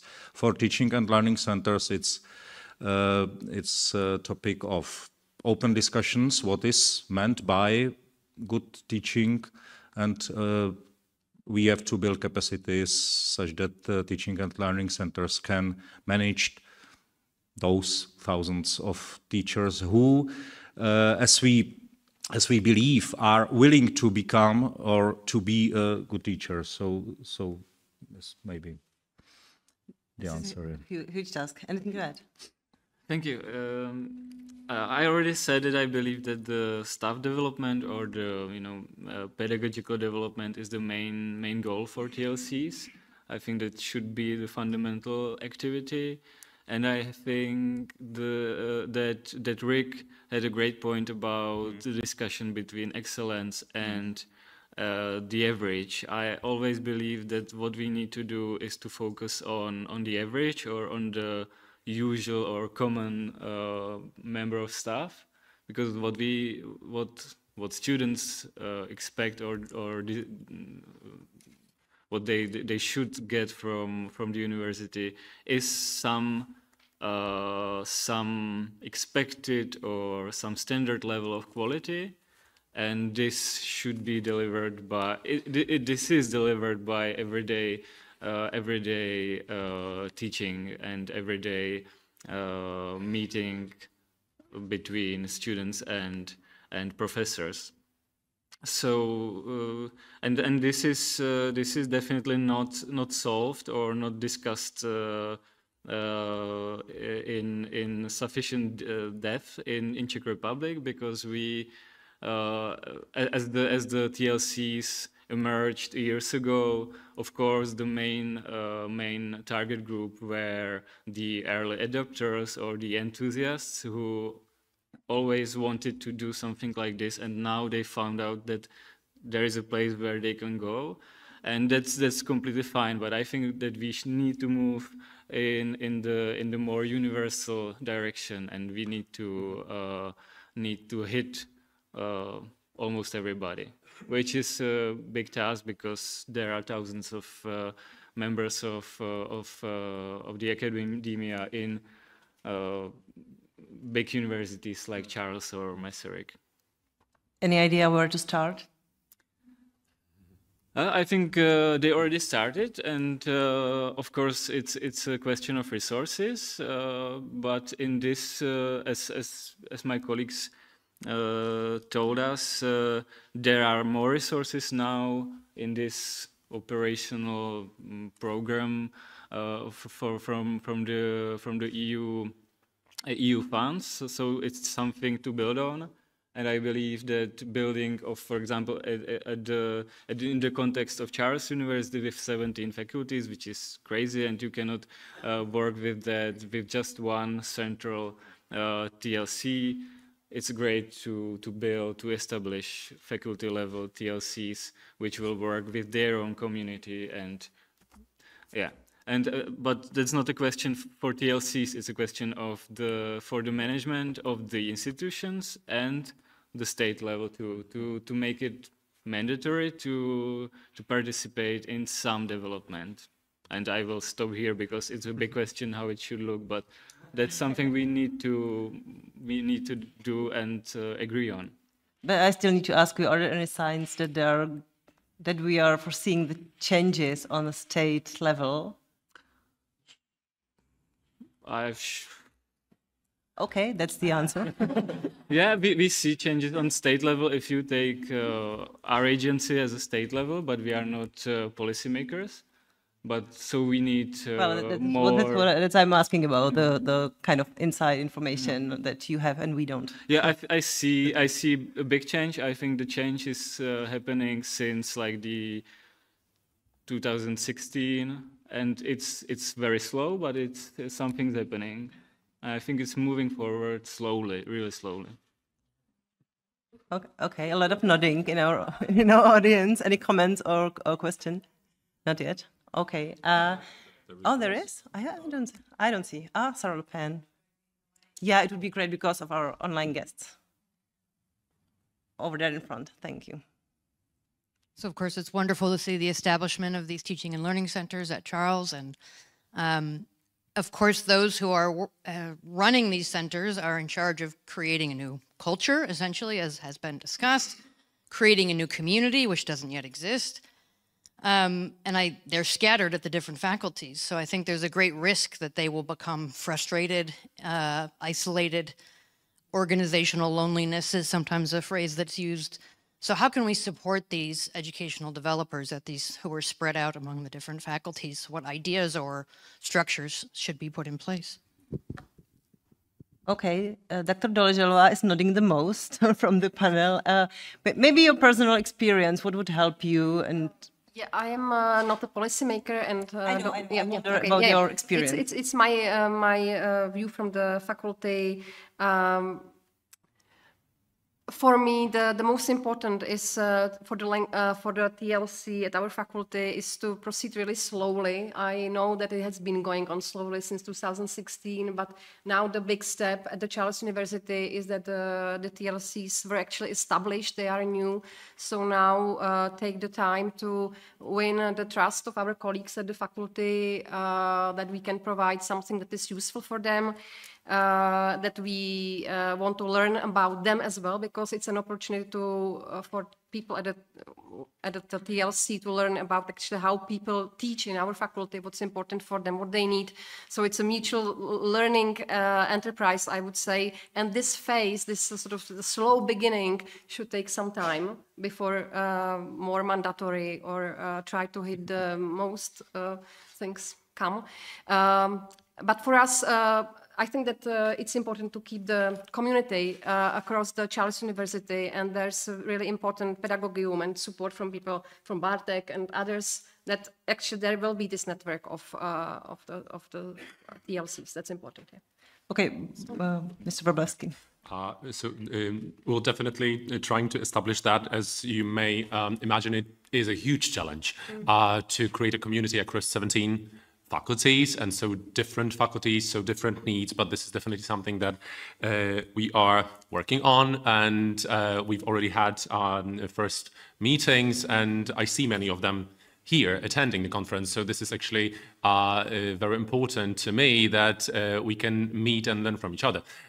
Because, and coming back to the original question about primary focus, and also it was mentioned in one of the presentations that we need to have a common viewpoint so that we are successful, a common vision, mutual vision, so that we can be successful within our university. And that is why I think that the primary focus of those teaching and learning centers is not only having thousands of workshops or thousands of individual consultations, it's about actually culture change and working with teachers' mindset. Because this is something that actually right now is a huge problem in the Czech Republic, and I believe that this is something that we should focus on. And of course, do the workshops, do the individual consultations, but first or have in mind that this is not about conducting a class. We don't realize that today because we're using English only. But many times we've mentioned the term educational development or educational developer as a position, but we don't have a translation into the Czech language. So this is a very important aspect, because if we translate that, we say lector, and it means nothing. Basically, it's not as complex as it actually is in English. So first we have to realize what it actually means to be an educational developer to start supporting academic stuff. And I think this is where we should begin with our centers, slowly. So starting slowly with defining what we actually are. So this is, I would start with. Or maybe there is some kind of unofficial translation. So if you have any ideas, maybe I'm not Czech, so no, maybe, no, maybe this is also the reason I didn't. The important thing is it's not official, and I just wanted to ask you to write it in the chat. If you use a word for this, just write it in our YouTube chat. Maybe we can somehow figure out how to call this profession after this conference. It would be actually a great outcome. Dr. Graf. I have got an idea, you know, to Sarah's question. A few months ago, I carried out something that you could call some sort of start of an action research project, and I was walking around the faculty, asking people. I asked more than 50 people, various teachers, randomly chosen in the corridors of the faculty, and I was asking them, do you happen to know a book that you could recommend to me on teaching at universities? And I discovered that they did not. Very few people did. So that means very few people had actually read anything, you know. So what I think is very important, Bartek, you said, you know, individual teachers' mindsets, you know. I think this has got to be about departmental mindsets, you know. This has got to be taken into departments so that, you know, because typical departmental meetings, you know, we talk about agendas, all sorts of admin things and issues, you know. Teaching is never really, and I have spoken to lots of people at my institution. We've got like 45 departments at the Faculty of Arts. I've spoken to a lot of them. Teaching is not discussed at meetings, you know, and I think, you know, that sort of departmental mindset, you know, if we actually, the teaching centres actually address the departments rather than the teachers, and then leave it to the departments actually, you know, to address their teachers. This is the way that I would go about this, probably. Oh, we have a question for audience. Wait for mic, please. It's no, but the I know I appreciate it, but our online guests would not hear you. Does it work? Yeah. I don't know. Yes, okay. it does. Thank you. I'm sorry, I missed the first channel, so maybe I don't exactly know what teacher TLC does. And my question also is about. Because you've mentioned that it should be kind of support, create a community, work with teachers' mindsets, and so on. But I was wondering also how to change a little bit this teacher stereotype. I'm Polish, like probably my colleague there, and I know that there are very negative stereotypes of teachers in Poland. I'm thinking that it's similar in the Czech Republic. I've been here for 7 years, and I think that teaching is, in general, in society, perceived as something very like negative, easy. People are on vacation all the time, and I mean, is it a plan? And I think a lot of students, when they choose a career, they don't want to be teachers. They end up teaching very often. So this is also my concern, because I do research right now, which is also connected with quality of teaching. But how can you have a good quality of teaching if people doing this very often don't want to be there? I'm not talking about. I'm talking right now about not university level, but secondary and primary level. But when you think about university, it's also like you said, right? Like seen as like research is the main thing, and teaching is something that people end up with. So I'm wondering how to, like, if those centers are trying, are I don't know, hope to work with this too, to I don't know, change the perceptions of teachers in general. But also I don't know, like, because I've heard that there are a lot of, like, let's say. Thoughts about policy, or, I don't know, introducing some kind of mandatory, I don't know, development and so on and so forth. But it's very often I feel that if the teacher's mindset is not there, it's just ticking off certain points. You know what I mean? It's like if there's like a mandatory teacher development. Okay, but if someone doesn't want to teach, they're not going to be a good teacher, even though like officially they have very good like scores. And it's also connected. Sorry, I'm about to finish. I worked at Charles for a while, and you know, there was this big evaluation of teaching quality. It started, I don't know, a few years back. And also for a longer time, there already been like students evaluation of teachers. And if it's for example, kind of big study program, it's not a problem. Sorry? Sorry, can you proceed to the question, please? Yeah, the question is like it's just about, you know, that very often, even despite all the tools, students do not express their opinions. So the point is that because they're afraid in smaller programs, they don't say. So how to work with this? How to really try to work on the quality of teaching if maybe those administrative tools do not always work? Okay. Sorry for a long question. No worries. You need a second to think about it, or okay, Dr. Buland. I may start. Thanks. I would say that I slightly disagree with that teachers, primary or secondary, are the last choice, as I've understood your position. That's becoming, I would say, quite better this time in our country, but that's just a remark. But the point you made about feedback of students is very important. We established already in 2016 something called program councils, where students are part of them, and they are expected to share their opinions about curriculum, about individual teachers maybe, and so on. It works, it's very good, but still there are some remarks that they as you said, in small programs they sit against their program coordinators, their teachers, and so on. And it's quite a hard task to prepare something as we knew it. We may call it not safe space, but brave space, as it was discussed in the conference in Telch, brave space for expressing their opinions. So it's quite hard task. I agree, but still we are considering another possibilities how to discuss program from the students' perspective, and I think that it's necessary to do that. And considering the teachers at universities, I very like a term by Paula Miles, who talked about education-focused academics. I think that not every academic should be has to be education-focused, but we should support those that they consider themselves, and that's the main aim nowadays. What we should do. Dr. Graf, it was your words that provoked the question, so maybe you should react. You know what? Student evaluations are a joke if we do not actually have concrete steps as to what we're going to do with them.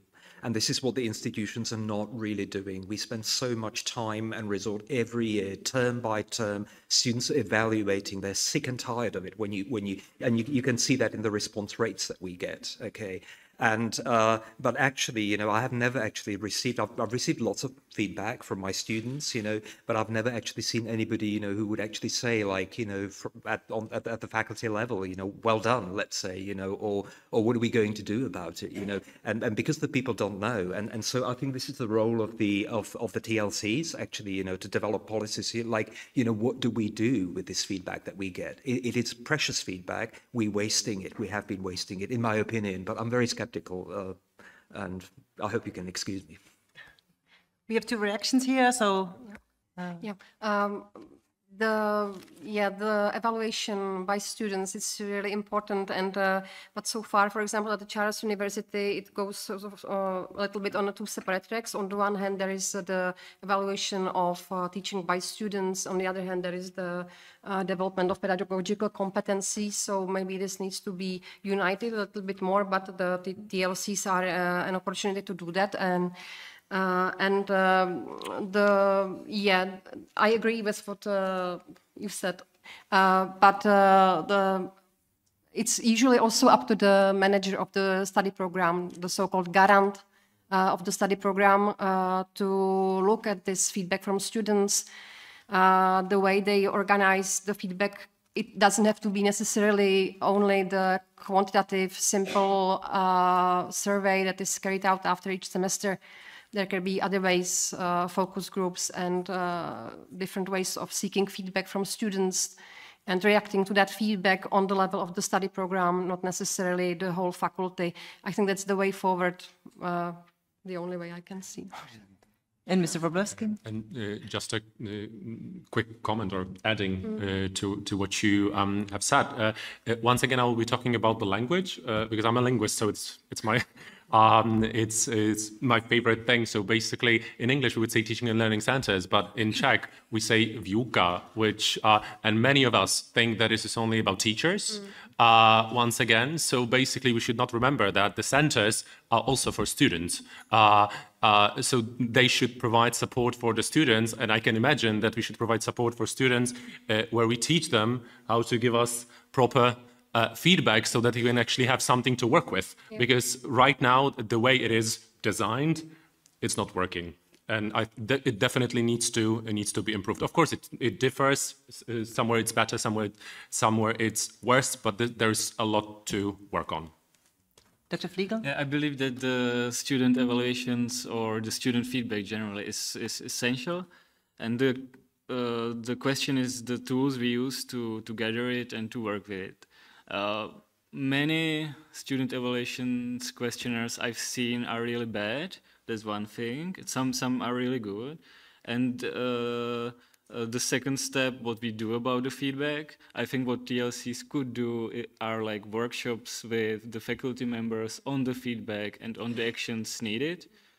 Some universities already implement something like this. I think they call it through the eyes of the students. So they bring together students and the members of the staff to discuss it and to really build something new on the feedback. So that's my idea or experience I have. We have just touched a very important question, which is our teaching and learning centers effective and how do we measure it? Because it's also an important part of persuading the other people, the politicians maybe, that we need them and we need to finance them. Dr. Fliegel, once again, please, can you indicate your favorite metric or the best metric you find that it is effective? Maybe I will pick a great one, which is a hard one to do, and it might be a change in learning outcomes in longer term. So you need to measure in a standardized way in point one what are the outcomes of the students, and then you measure it later after some intervention from the TLC or some development on the side of the professor. It has many problems, but it's research basically. It's not an easy way to do, but I think TLCs could do this. Not to evaluate all the interventions they have in all cases, but just to get some data and get some evidence about their activities. So, but it shouldn't be like the first one you use when you want to evaluate TLC center. There are many easier to use, and I think my colleagues will definitely. Yeah, I think we have. I think, checking learning outcomes of the students is problematic, because we don't know the starting position very often, so it's actually very hard to measure like from the outside. Teachers themselves can do it, but from the outside it's actually very difficult to measure what progress has actually been achieved. We don't know what the starting position is. We don't actually work with data, at least at Faculty of Arts. We don't work with data that we get from entrance exams, so we don't really know who our students are. So we don't know, for example, if entrance exams have any predictive value, predictive validity. Right, and we just don't know. We don't analyze it. We don't know statistically, whether entrance exams actually do make sense, for example. So from that perspective, if I were to think of some sort of metric for evaluating the efficacy of TLCs, I would actually say that only we can look at you know, that we have a developmental plan and we can see what steps have actually been achieved. You know, this is the way that I would go initially. I'd go very slowly, as has been said, you know, and map it out very clearly, you know, and then see, has step one been achieved? And if not, you know, what are the problems and what can we do to achieve that? And that will be my evaluation metric, actually, only. But what do I know about TLCs? They've only been here for a couple of years, so... If I may add to that, maybe instead of saying what we should measure, I maybe say what we shouldn't, because I think that this is something that needs to be said, that we love quantity, and I just want to make sure that we realize that this is like implementing quantitative indicators in terms of efficacy of teaching and learning centers, like, for example, students drop out. I cannot imagine that, because this is such a complex issue. It has so many different aspects that affects it. So I would just like to mention that such aspects that are really quantitative shouldn't be taken into consideration when it comes to the effectiveness of teaching and learning centers. We should focus on asking ourselves questions, and talking with teachers, discussing with them, seeing if there's increased motivation and interest within the faculty, if there's an increasing community of people sharing at the faculty, and how they actually talk about teaching at the faculty. Because the idea of how they talk will give us the idea of their understanding of quality. And this is something that I think should be emphasized. Yeah, maybe I can add, regarding back to 2016, when we changed the way how we are discussing about study programs. That's not directly considering TLCs, but we also cannot measure directly how the process was successful by I would my just attitude towards the process is that it was very well worth of it that we are discussing programs, we invented new in our country, but new methods how we talk about that, and it paid very well off.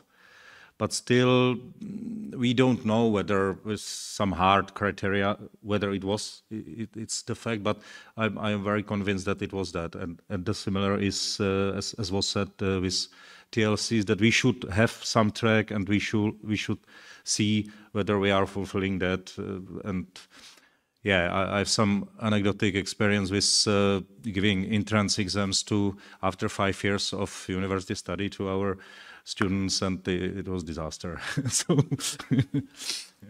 I believe we have a question from our audience, Rike van Mullen, and once again, sure. Maybe Dr. Pospíšilová, can you answer, and then we will give you the mic. Just a short comment on what has been said before, that what's important is also some kind of formative evaluation that the teaching centers should do themselves as part of their development, and there I would leave it up to them to set some indicators that make sense within the faculty and within the strategy they want to achieve, like 1 year, 2 years time. That's maybe could work. Thanks. Do I? Yes, I'm on. It's not really a question. I just wanted to add another suggestion to the pool of evaluation initiatives here, because it's something I'm working on at the moment, because it is really hard to evaluate based on those sort of final indicators of student outcomes, etc., which is of course what we're actually interested in. But Katarina Mårtensson and Torgny Roxo from Lund University in Sweden have made a very substantial contribution of research into academic communities and microcultures. And based on their work, I'm trying to measure how many people do each academic discuss teaching with. Because what they've shown in Lund is that, 20 years ago, on average, academics would name 1 or 2 colleagues that they would talk to about their teaching, and then they did a million brilliant things, very community focused, and now they will mention like 7 colleagues that they discuss. And I think that's a huge advance and something that is very relevant and a proxy that is possible to measure, which is actually, you could do that, and I'm trying to do that at the moment with some of the peer supervision work that we do. So I think it's an interesting proxy for all these language culture things that you are actually interested in. Thank you for the comment, and I've seen the question in the third row. Hello everyone. Thank you so much for organizing this brilliant conference. So I'm David in Czechia, I suppose.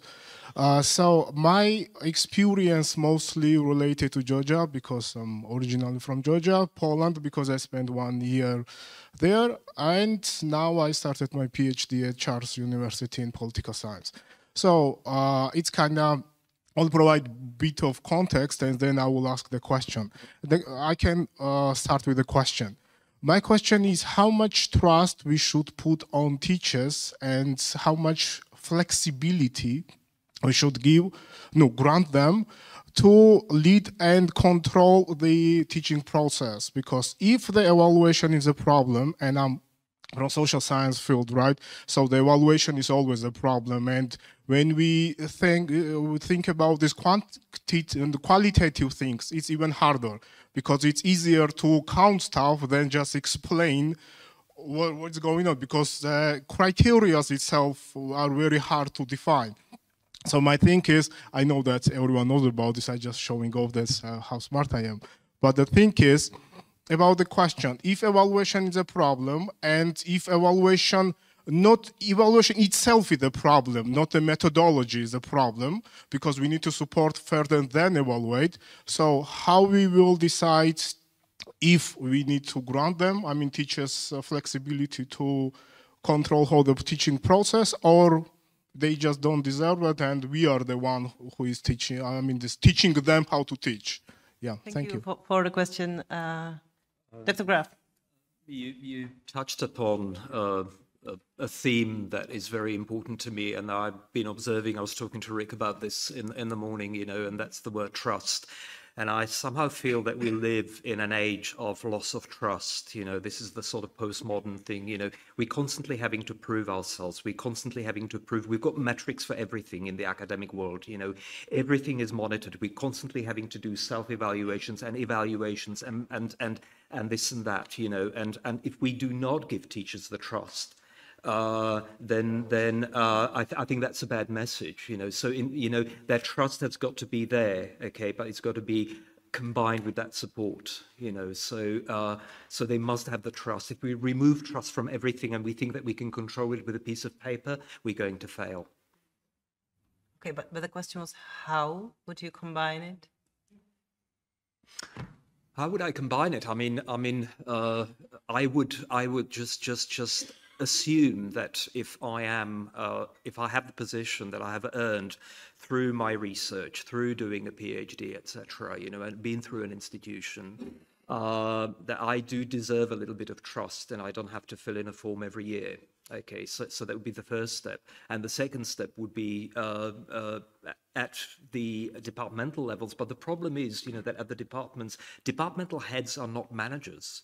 And we're actually talking about personnel issues here, and lots of departmental heads are just academics, and they're not necessarily always very good at leading teams of people. And I think it needs that sort of leadership as well, so that they actually know that they have to introduce discussions about teaching policies, philosophies, etc. So that would be how I would. Yes, I trust you, okay, and here is my support. Mr. Wróblewski. I think actually this problem has two sides, because obviously we need to trust our teachers that they can do their jobs. Just the problem is, at least in Czech context, and from my experience, and I will give you a specific example in a moment, that the trust doesn't work both ways. Because the teachers don't have to, I work at the Rectorate, so I'm talking about the faculties versus Rectorate relationship, that they don't trust us that we want to help. And when they don't trust us that we want to support them, how can we trust them that they will do their job? So it goes both ways, because if it doesn't work, then we have more and more forms that we need to fill out. So this is one thing I wanted to mention. And just to give you this specific example, we had, as I mentioned already, we had this first meeting with our teaching and learning colleagues, and I noticed that I will be working a lot with the trust towards the rectorate, even towards me when we met for the first time, and just the fact that I'm from the rectorate was a problem. So this is something that needs to be emphasized. That trust works both ways. Dr. Pospíšilová. Concerning the trust, I agree. Teachers need to be trusted, and we rely on them a lot. Second, we also rely on the garant of the whole study program. But there is important the feedback from the students, and although I have said previously that the quantitative feedback that is carried out after each semester has its problems. At the same time, it's the only channel when students can provide anonymous feedback. They can really complain without fearing some retribution from anyone. So in this sense, it is important. And although the response rates are pretty low in most faculties, still it's an important indicator. If there is a problem, students can say it in the evaluation. And in most faculties, there are processes where really the teachers look at the evaluations. Most of the teachers I know actually read the evaluations they get. They are they sometimes worry about them. They think about what to change in their teaching to solve the problems. The study program managers, some of them also, most of them even also take a look at the evaluation. So it's a procedure which is in place. It has some problems, but yeah, it's still useful. And we, like, for example, I, as the Vice Dean for the Quality of Education, I rely on it. So I look after each semester what's been filled in. I look at the different study programs, encourage the teachers to look at the evaluations. So it's working to some extent, at least. Yeah, thank you. I don't want to dig much deeper. I believe in trust, but I also believe that we need to add to trust is accountability, which is, of course, one of the two main work we do as a quality assurance agency. It's accountability. And we see some bad examples when the trust doesn't work. So I just think that we need to act on the occasions when the trust wasn't working well. I don't want to say that we need evaluations every 6 months or something like that. We should be really careful about this. It's undermining trust in any quality assurance exercise, but we need some tools to work with that. Okay, thank you for saying that. We have a question from our audience. My name is Červenka. I'm from the Faculty of Social Sciences at Charles, but I'm also a member of National Council of Universities, where I'm very much interested in quality and also education or teaching. So the intersection is, of course, quality of teaching. And that is my primary focus at the moment. And I have to say that recently, actually this week on Tuesday, we had a meeting of group that I tried to put together with Vice Rector Polak, and we started talking about modification and complete update of the system of what you still saying evaluation, but I think the main problem, and we actually discussed that on Tuesday, that the main change also to relieve a bit of stress of teachers is stop calling it evaluation and just really stick to calling it feedback from students, because if teacher has continuous stress throughout the teaching period in a semester, that he or she will be evaluated, and based on that someone from higher position will also be considering some discussions about future teaching, maybe some bonuses as well, or career prospect. This is putting a lot of stress on teachers. And we need primarily, and this was also one of the immediate outcomes of the first meeting, is that we need to change the paradigm of what is it good for, what is the primary reason why we do these evaluations. I'm still using evaluation as well, because like we're calling it for so many years that I'm inherently calling it evaluation. I'm still adjusting to calling it feedback only. But this feedback should give the teachers the information, primarily to the teacher. And it should identify weaknesses and strengths of each teacher, so that using those centers that will give support, they could start working on improving, or maybe disseminating the information about what they actually do well, and tell that to other teachers around them. And but one other thing is, like Mr. Wróblewski mentioned, that like being from some institution could already put a little bit of intimidation feeling.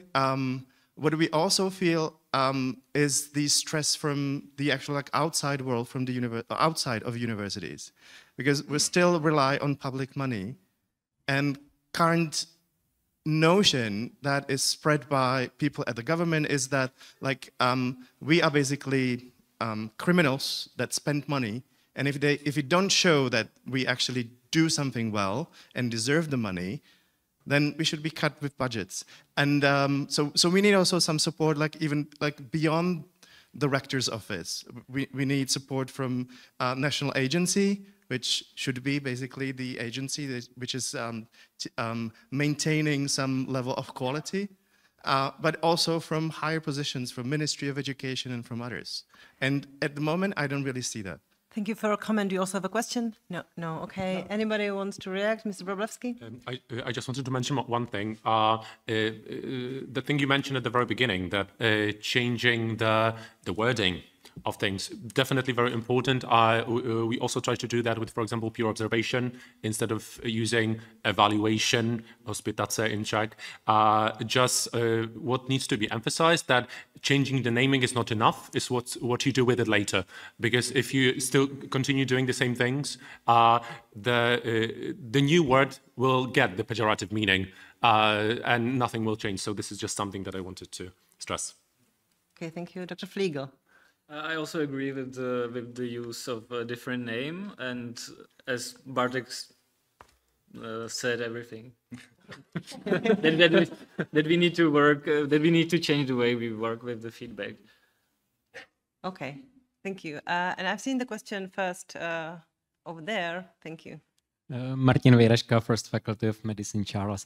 The same topic, just maybe a bit more provocative question.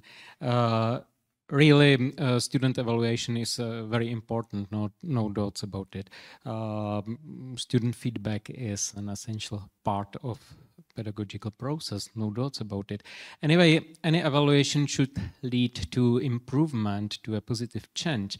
And my question is, on a level of the whole institution, of a big institution, can we do, or should we do, student evaluation really if we are not sure that we really can offer and give an effective support to a teacher who is in troubles?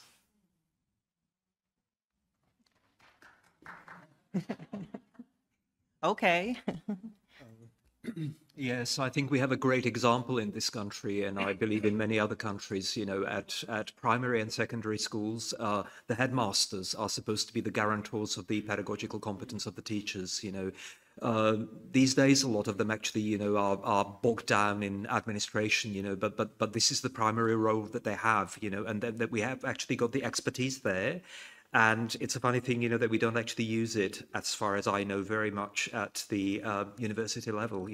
So I think we could be actually looking at that, how they work with it, and I think it is actually the head of the department and the guarantor as well, as you say, who should be looking at that and offering that support precisely, and it goes back to the managerial and personnel skills that I was talking about, that they perhaps haven't got, and I think they should be given the training as well. That would be my, part of my answer. Anything to add, Dr. Bond? Yeah, it was a rather provocative question, but I think we are going through these evaluations, but we use another term at Masaryk University, but let's call it evaluation, for some, I would say, 20 years. And still, I believe that it's quite interesting or important for me as a teacher.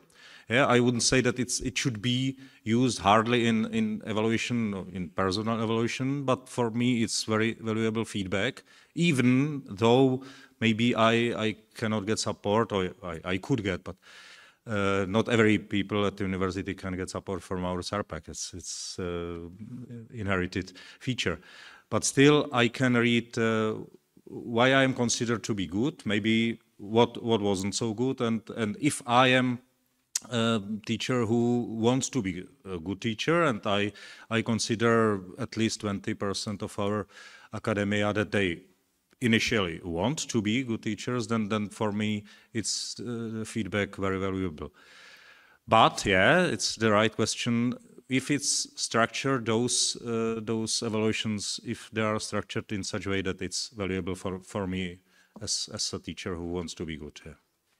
Dr. Pospíšilová, and then Mr. Wróblewski. Thank you for the question. That's a really good one. But I think that the teaching and learning centers are precisely the first step in this direction. And I'm really thankful that this has started at the Charles University, and hopefully this will develop and has to develop in order to provide our teachers the support they need to develop, grow. Yeah. And just one quick comment for me. In the form that we have it now, student evaluation, I don't think that it should work as a development tool.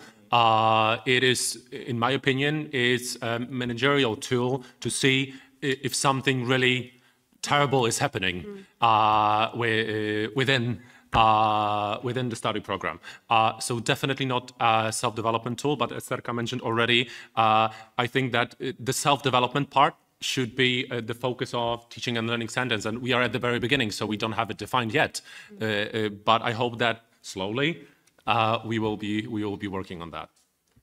Okay, thank you. And the question on this side, but I don't see the mic. Yes, it's already coming. The question is here in front.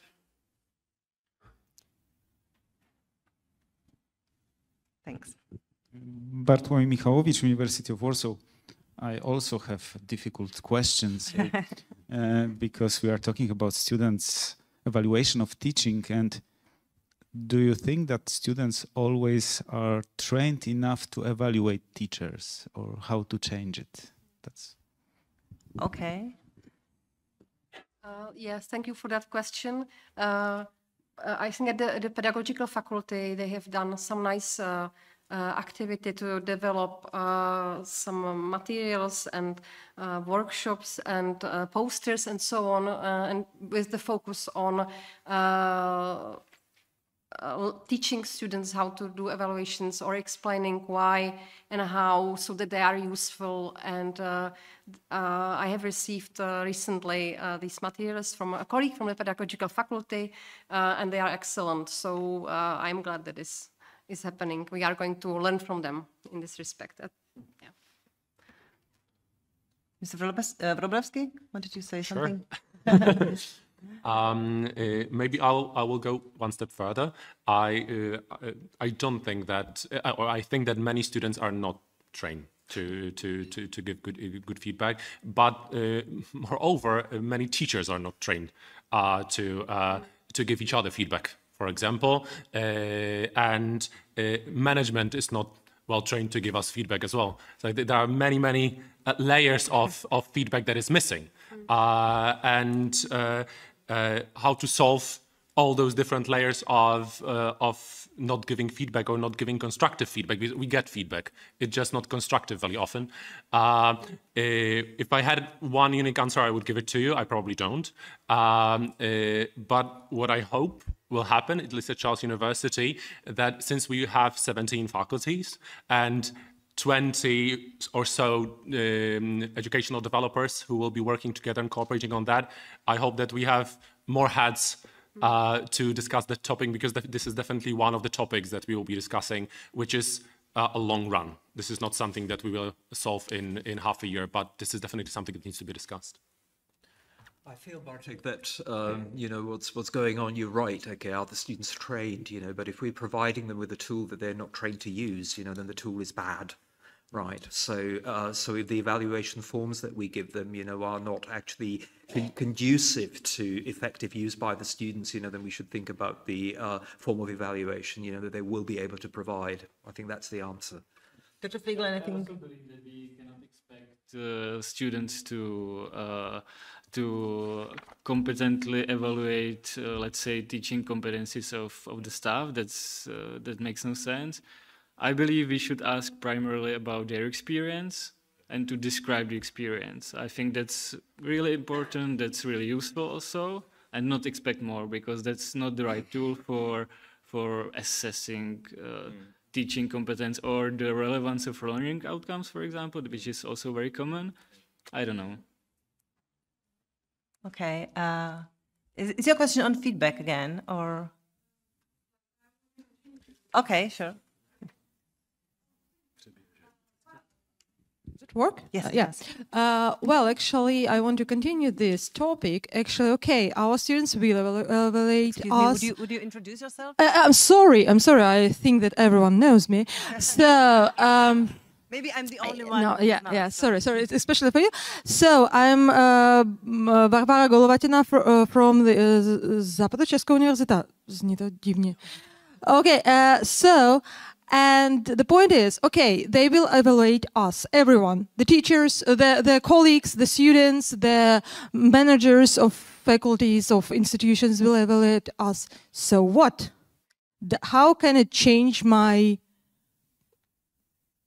fee, for example?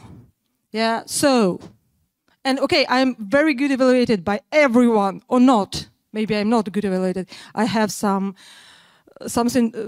to improve. So how can it change the money I get, or anything I get from that? What do I get from that, except knowledge that I'm brilliant, or the knowledge that I suck? Thank you. Dr. Bulland. You. Yeah, it was also provocative. Yeah, but still, I think it's crucial topic. Yeah? Our academia has to know, if we are pushing it, that you have to be better teacher. That it's important to be a good teacher, and we are saying that. And the response is from deans and from vice deans is, yeah, but where should we get more time? More money for doing that. Yeah, we are paid for, and it's being said. Yeah, we are paid for doing research. We get some money for teaching, but that's always the same. That's not rising, and there's a typical question. And I think that incorporation of pedagogical competencies, pedagogical experience, teaching experience, and so on is that we have to incorporate it into the personal processes, into the habilitation criteria. It's very hard. Yeah? It's qualitative. We don't do it well even in research experience, but there is much easier to do some marks calculating, and there are, accreditation bureau is doing. He or she is publishing in this field. That's okay. It will be a good guarantor, and that's not the case. I hope that will change. But still, we can calculate something. In teaching, it's not so easy. Definitely, it's bad practice to calculate some number of hours and so on. But it has to be done, and it has to be at least discussed and promote that it's good value, and to devote finances, which is being done by our government, by ministry, and towards this topic. Yeah. Anybody else wants to add something? Great. We've discussed feedback a lot. I think this is a topic that triggers you a lot, which is a great thing, but we need to move on a bit. We could spend whole this panel discussion with that. Maybe next time, Bartek. Dr. Graf, how can teaching and learning centers support program directors in curriculum development and ensure that teaching methods align with contemporary educational standards and student needs? Oh, absolutely. I mean, I've been looking at the various, we get the graduates profiles, this is what you get in the accreditations, what we call profil absolventa, and which is really like a summary of what the graduate should really be. And I have seen lots of accreditations in my life, and I see that in lots of places, this is just copied year by year, that it doesn't actually, somebody way back, formulated this, and then gets copied from one accreditation to another for decades. So I think, we're teaching, especially in the humanities, we're teaching people to become capable of reflecting the world in some way, and the world's changing, so the accreditations have to change in this particular way to address these issues very importantly. And but I find that the people who are writing the accreditations, actually, or the study programs as such, are not always pedagogically trained in order to be able to formulate clear learning objectives and write, precisely what the graduates should actually be at that given period of time. And I think this is where the TLCs could really help with that, but they would have to happen in like discussions with the people who are responsible for writing the accreditation materials. So there should be some discussion. Do you need some help with this? You're working on a new thing.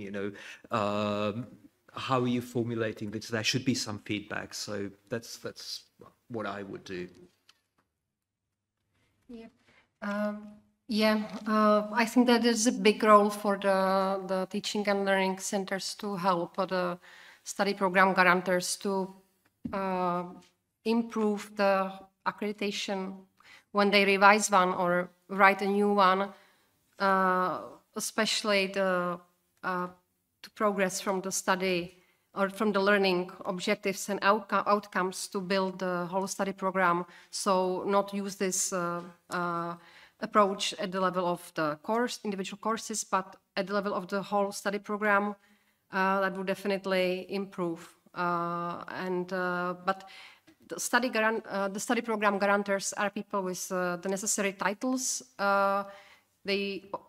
So their qualification is mostly research-based, not pedagogic-based, and they often, by the time they get to their professorships, they also spend the whole life at the university environment, which doesn't have this culture emphasizing pedagogical competencies and so on. So it's difficult, and so this has to be a mix of being able to communicate to them that we are offering something valuable, useful, in a way which they would understand and appreciate, and maybe to try to speak a common language, learn them or teach them the concepts, and show them that they are useful and relevant. And I don't know if there can be or would be useful some like mandatory element as well. For example, yes, each syllabus has to have clearly stated learning outcomes and objectives.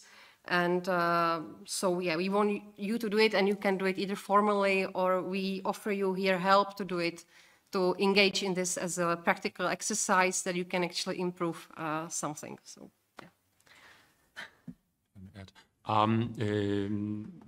As Terka already mentioned, some top-down initiative, which I understand it might be important, but what I would like to emphasize is, especially for teaching and learning centers, their job is to actually, in my opinion, do something else, which is communicate with them in a way that they actually realize that it's a complex topic. Because sometimes, very often, because they are research-based, not education-based, it's not that they don't want to do a good job, it's that they just don't know how complex the idea of curriculum design is. So we need to help them first realize that this is something that they need to focus on if they want to have good quality study programs. So this is one thing. And the second thing is that actually focusing on this specific target group is crucial in a way that when we focus on beginning teachers, of course important, and we need to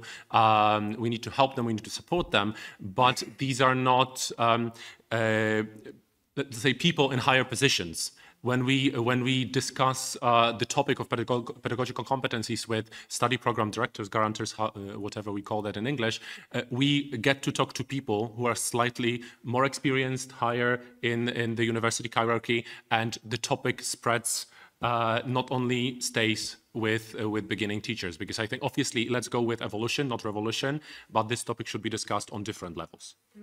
Can you maybe now want to have a word? Share with us, how does Charles University support the establishment of teaching and learning centers at its faculties? It will be a long process. It will not. We have, no, because I'm talking about continuous help. Okay. So it's not something that will end. That's why I'm talking there about a long period of time.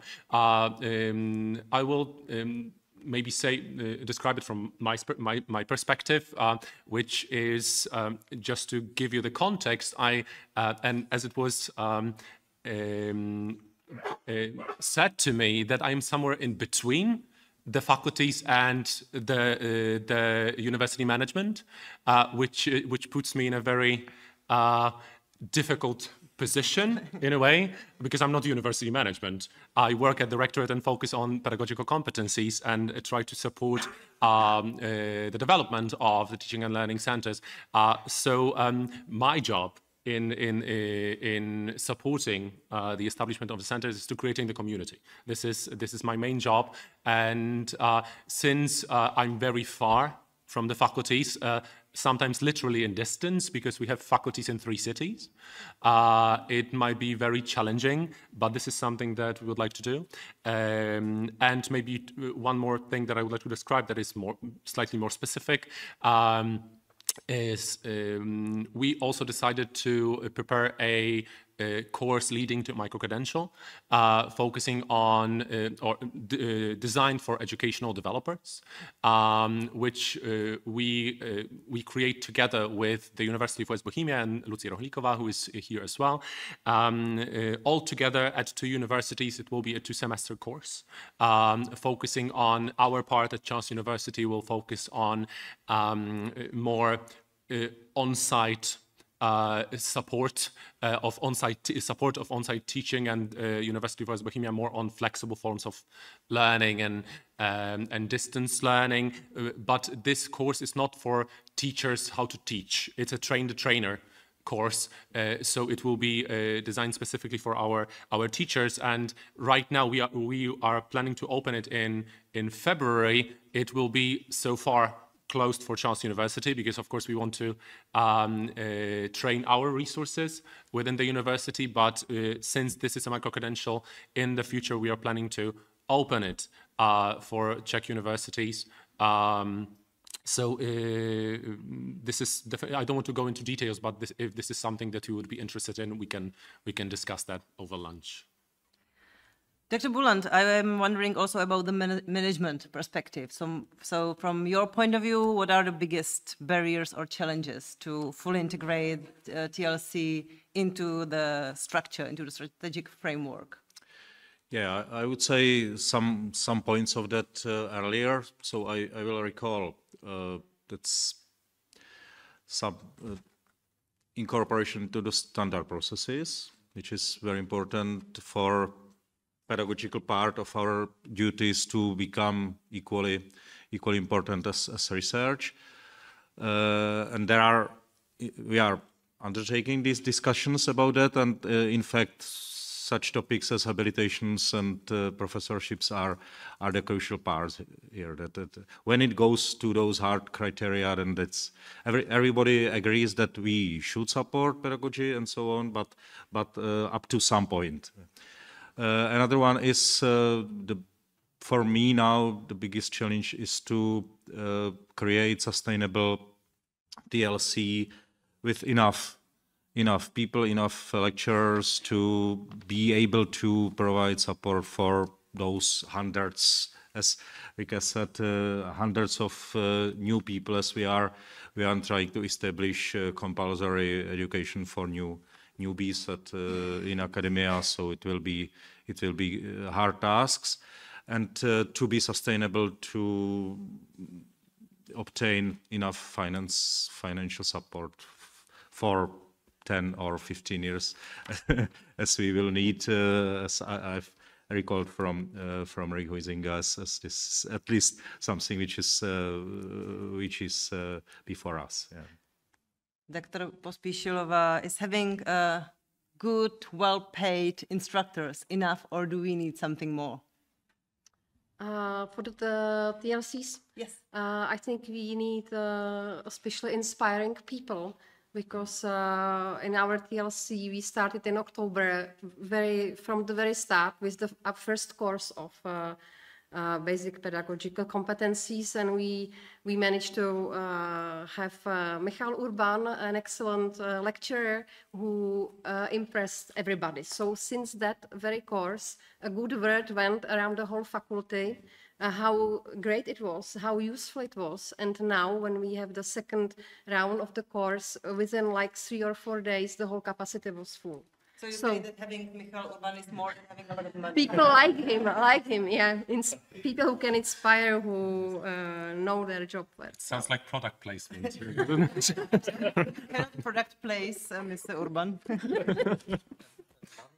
Dangerous substance, you know. I mean, we've experienced in the Czech education system, the salaries of primary and secondary school teachers have been raised quite a bit, you know, they have gone up. But what you find a lot these days is that the people feel suddenly, you know, that they have got the money, but they don't have to work anymore.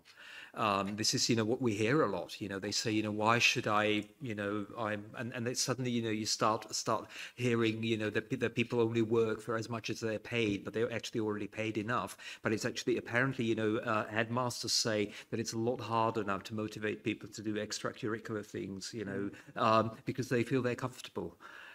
And that's a funny thing, isn't it? Mr. Wroblewski. Many things mentioned already. Definitely, I want to emphasize the management support. In this case, I don't want to go into detail. We know there are many different aspects of that. I just wanted to emphasize that. But something that was not mentioned here, and I think it's very important, at least in my context, and I think it will be very important for teaching and learning centers at the faculty level to have good PR, marketing, because it will be a product that we need to sell. And this is actually up to the management of each faculty of university at the rectorate level to be able to give it good PR and of course it also means money, so that it gets to people. Because having just, and coming back to the question, having just good or great people, inspiring people, amazing, but if they sit in their office and nobody knows about them, this is not enough. Okay, we can pretty much close the discussion here with the final point. We have 5 last minutes, so if you have any question or comment you want to share with us, this is your time. And if not, I just want you, our panelists, to say a few last words. And I wonder, what is your vision? What is your wish for teaching and learning centers in, let's say, 5 years? We have heard a lot about problems, about things we are not good at. So I wonder, what is your vision in 5 years? I will ask all of you, but please keep in mind that you are standing between those people and their lunch. So you really have a minute or two to sum up your thoughts. And I will start with Dr. Graf. Thank you. Yeah, okay. I do have a vision, and it's wonderful. It keeps me alive. The vision is that it's actually motivated by what we did at the Faculty of Arts some years ago, 8 years ago. I started assembling all the people who were teaching, who were the teacher trainers for the individual subjects. Philosophy, we've got Maciej over there, and languages, etc. You know, and we started meeting together. And it was wonderful, you know, and I very much hope that actually this will start happening at the departmental levels, as I said, and that actually the quality of teaching becomes a regular topic at meetings, you know. And I think, you know, if we simply send out this message, it might actually be enough. Thank you. Dr. Doložalová. Yeah.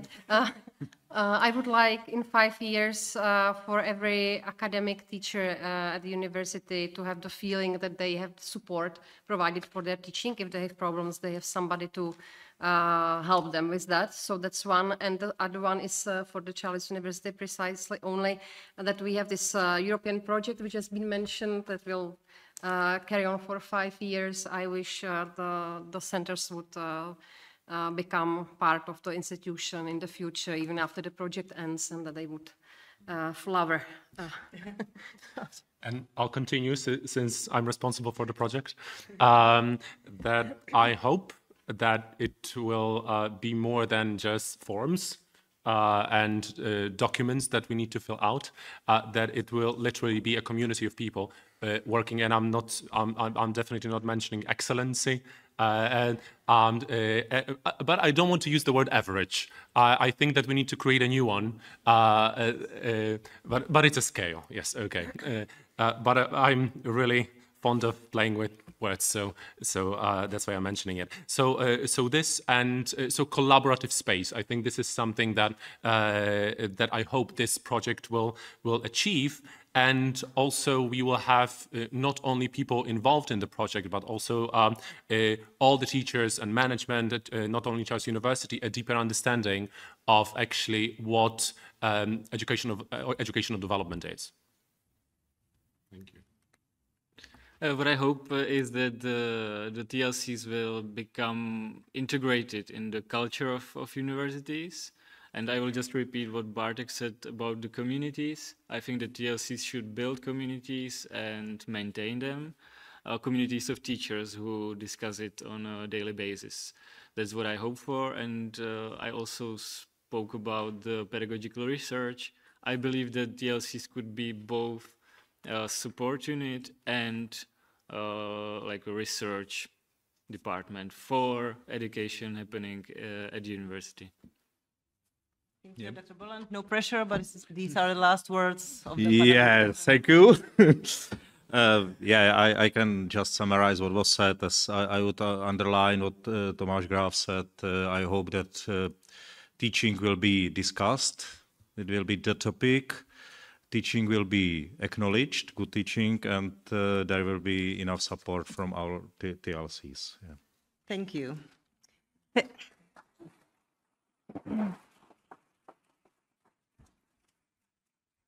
I have one very nice outcome from the very beginning of our discussion, and it's something that we all can do today to help our colleagues to be better teachers, maybe.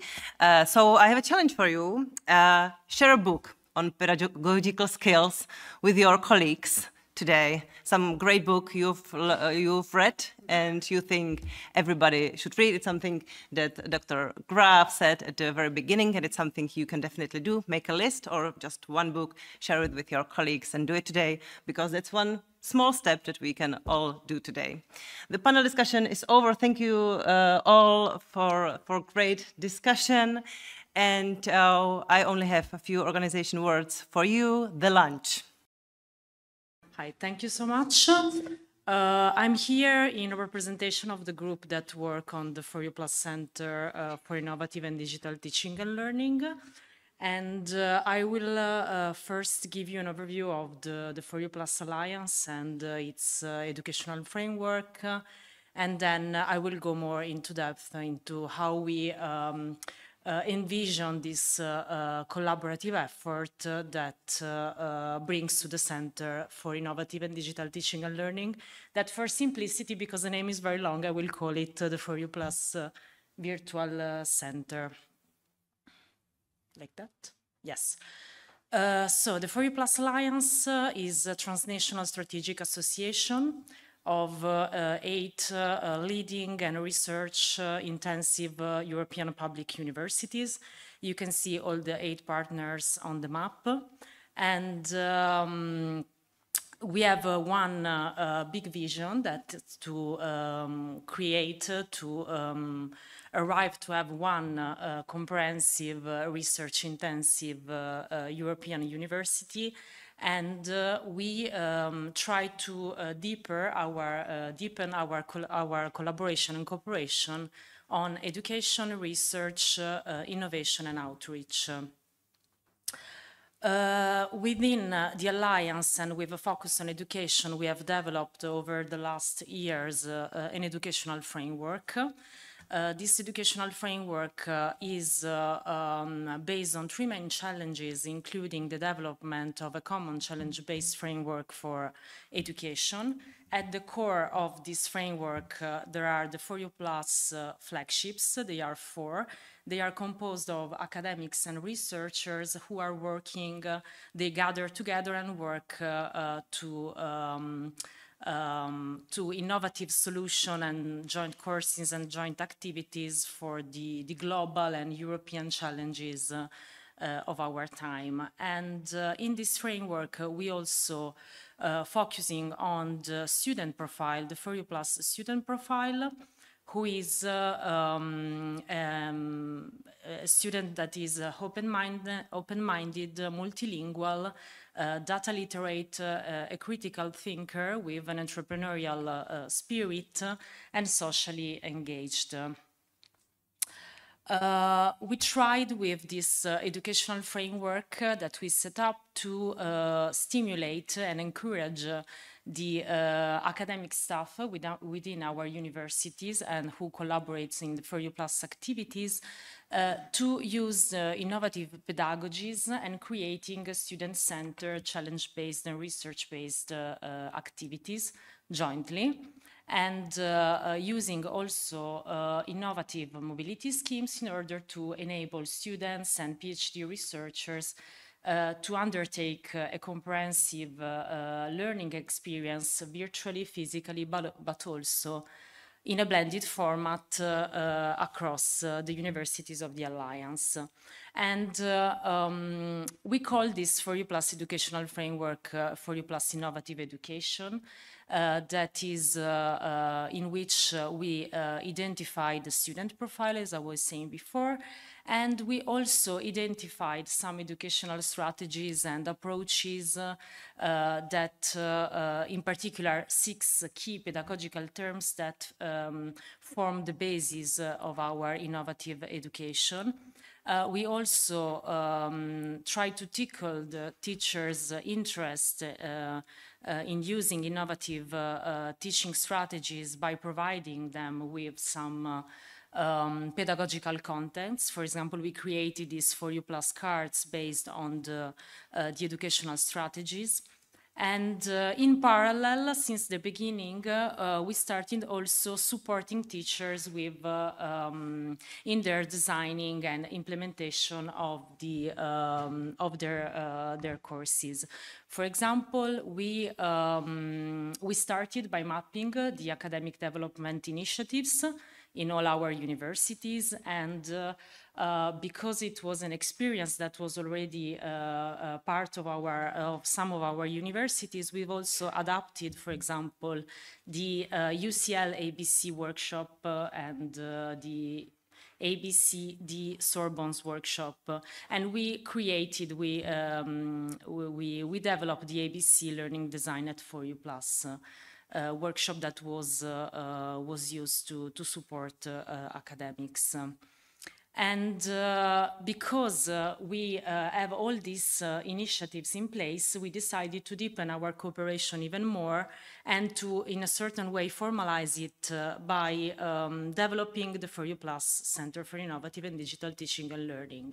But what is this For You Plus Center?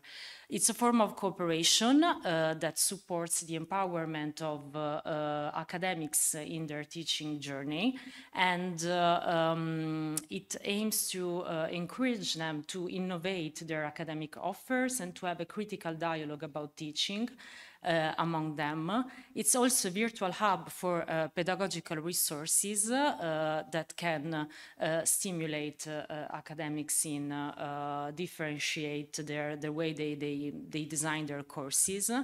And it's also a tool that facilitates the exchange of practices and knowledge with the aim to build an interconnected and innovative ecosystem as a new form of cooperation in education. But how do we arrive to that? We're starting by exploring the way we wanted this center to be. We started to explore ways and conceptual ideas for the creation of the center. And an important point that we did was to map how each university is organized when it comes to the academic development initiatives.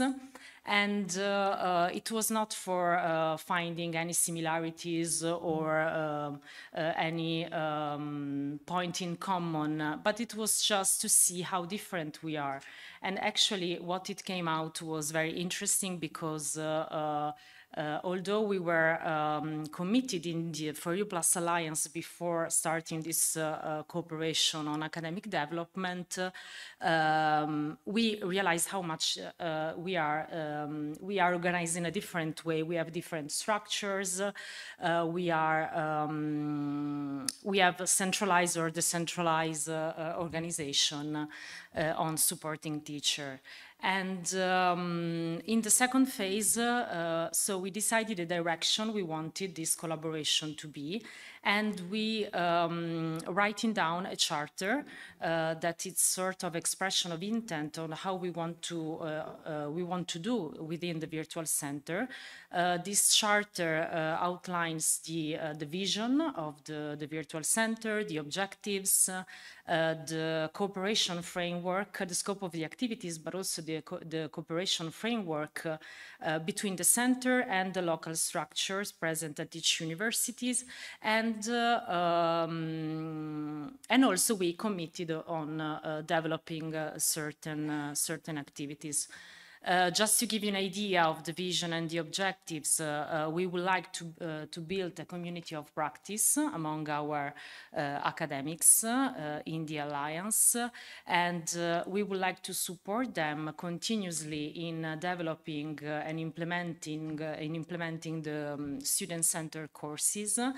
And we would like to, overall the vision is to, in alignment with the strategy of the Alliance for the next decade, is to improve the quality and excellence of teaching in our Alliance. And for example, to reach this, to achieve this vision and the objectives, for example, some of the activities that we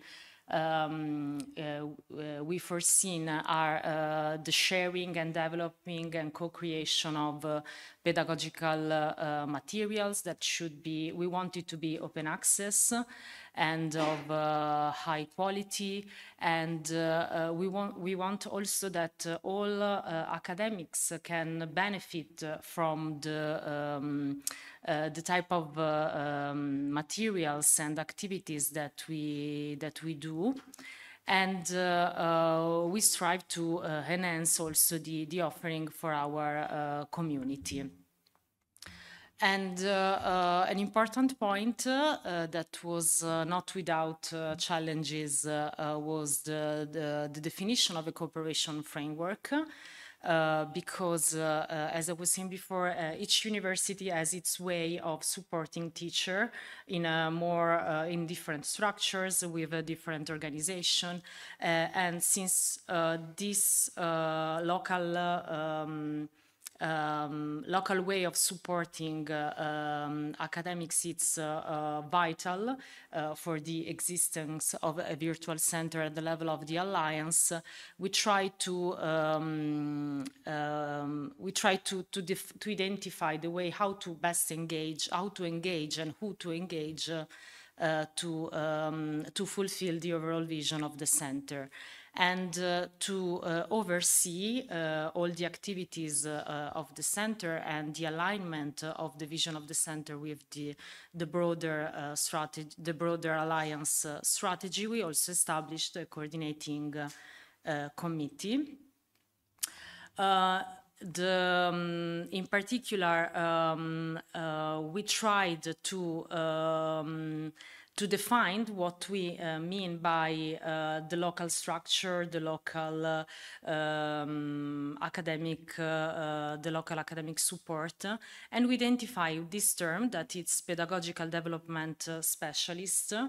That was defined as any individual or collective entity, including teams, services, centers, or hubs within a university, focused on enhancing the pedagogical competence development of academic staff, teachers, researchers, and young researchers, contributing to improving the quality of academic teacher for the primary benefit of students.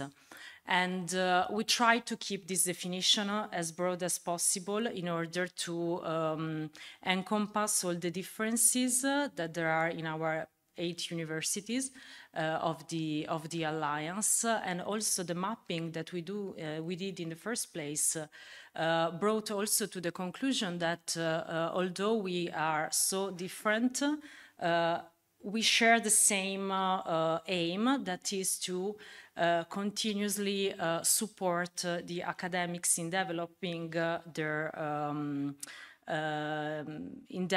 their teaching in the highest with the highest quality possible. And we also establish a coordinating committee that will act as also as that will try to oversee, that will oversee the development and will ensure a seamless coordination, a smooth coordination between the center at the Alliance level and the pedagogical development specialists more on the local level, to mutually influence each other.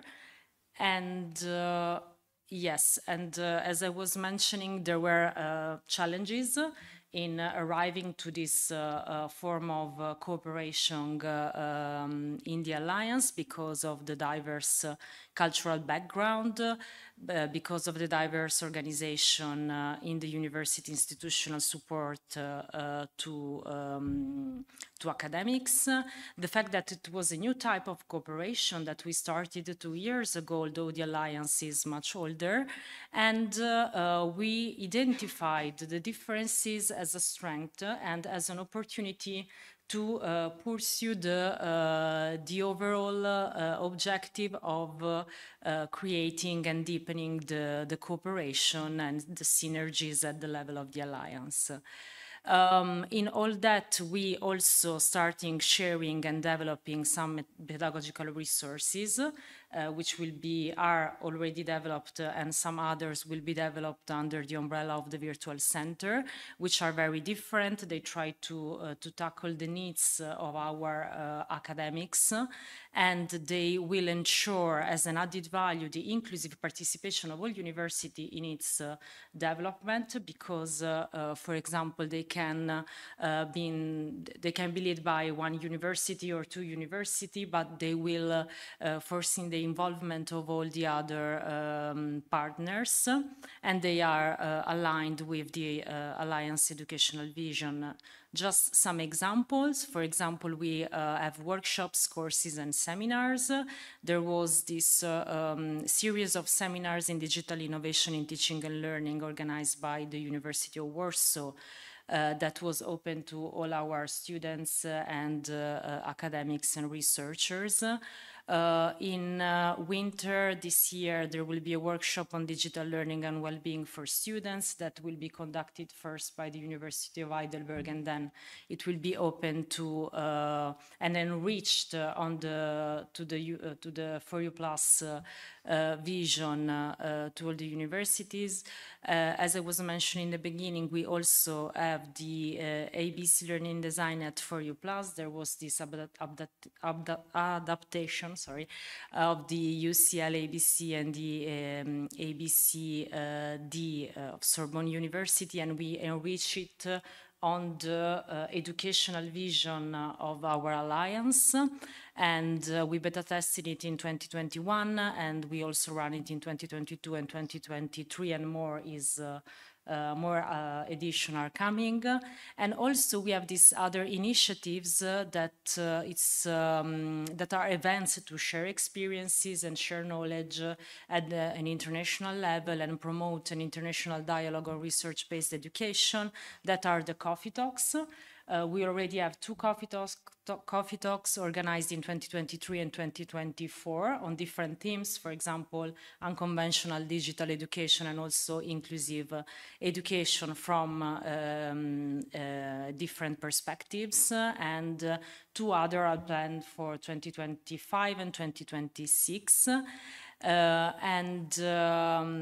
All this initiative will try to contributing to deeper our cooperation on academic development.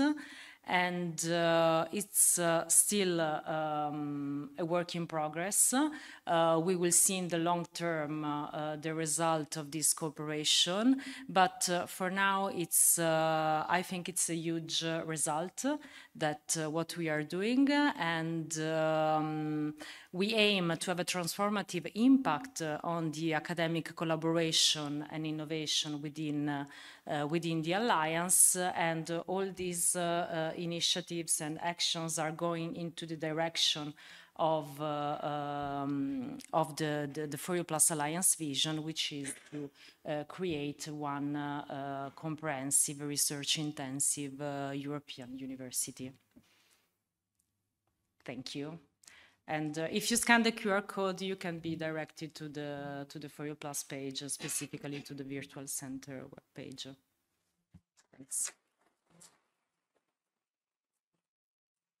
Thank you. Do you have any questions, remarks, anything? I was just wondering, you've spent here all day with us, which is great. Could you compare our local teaching and learning centers to this virtual hub? Let's call it a hub. Is there something more that it can offer? I will not put it in this way. It's not about more or less. I think it's... What is the advantage of it?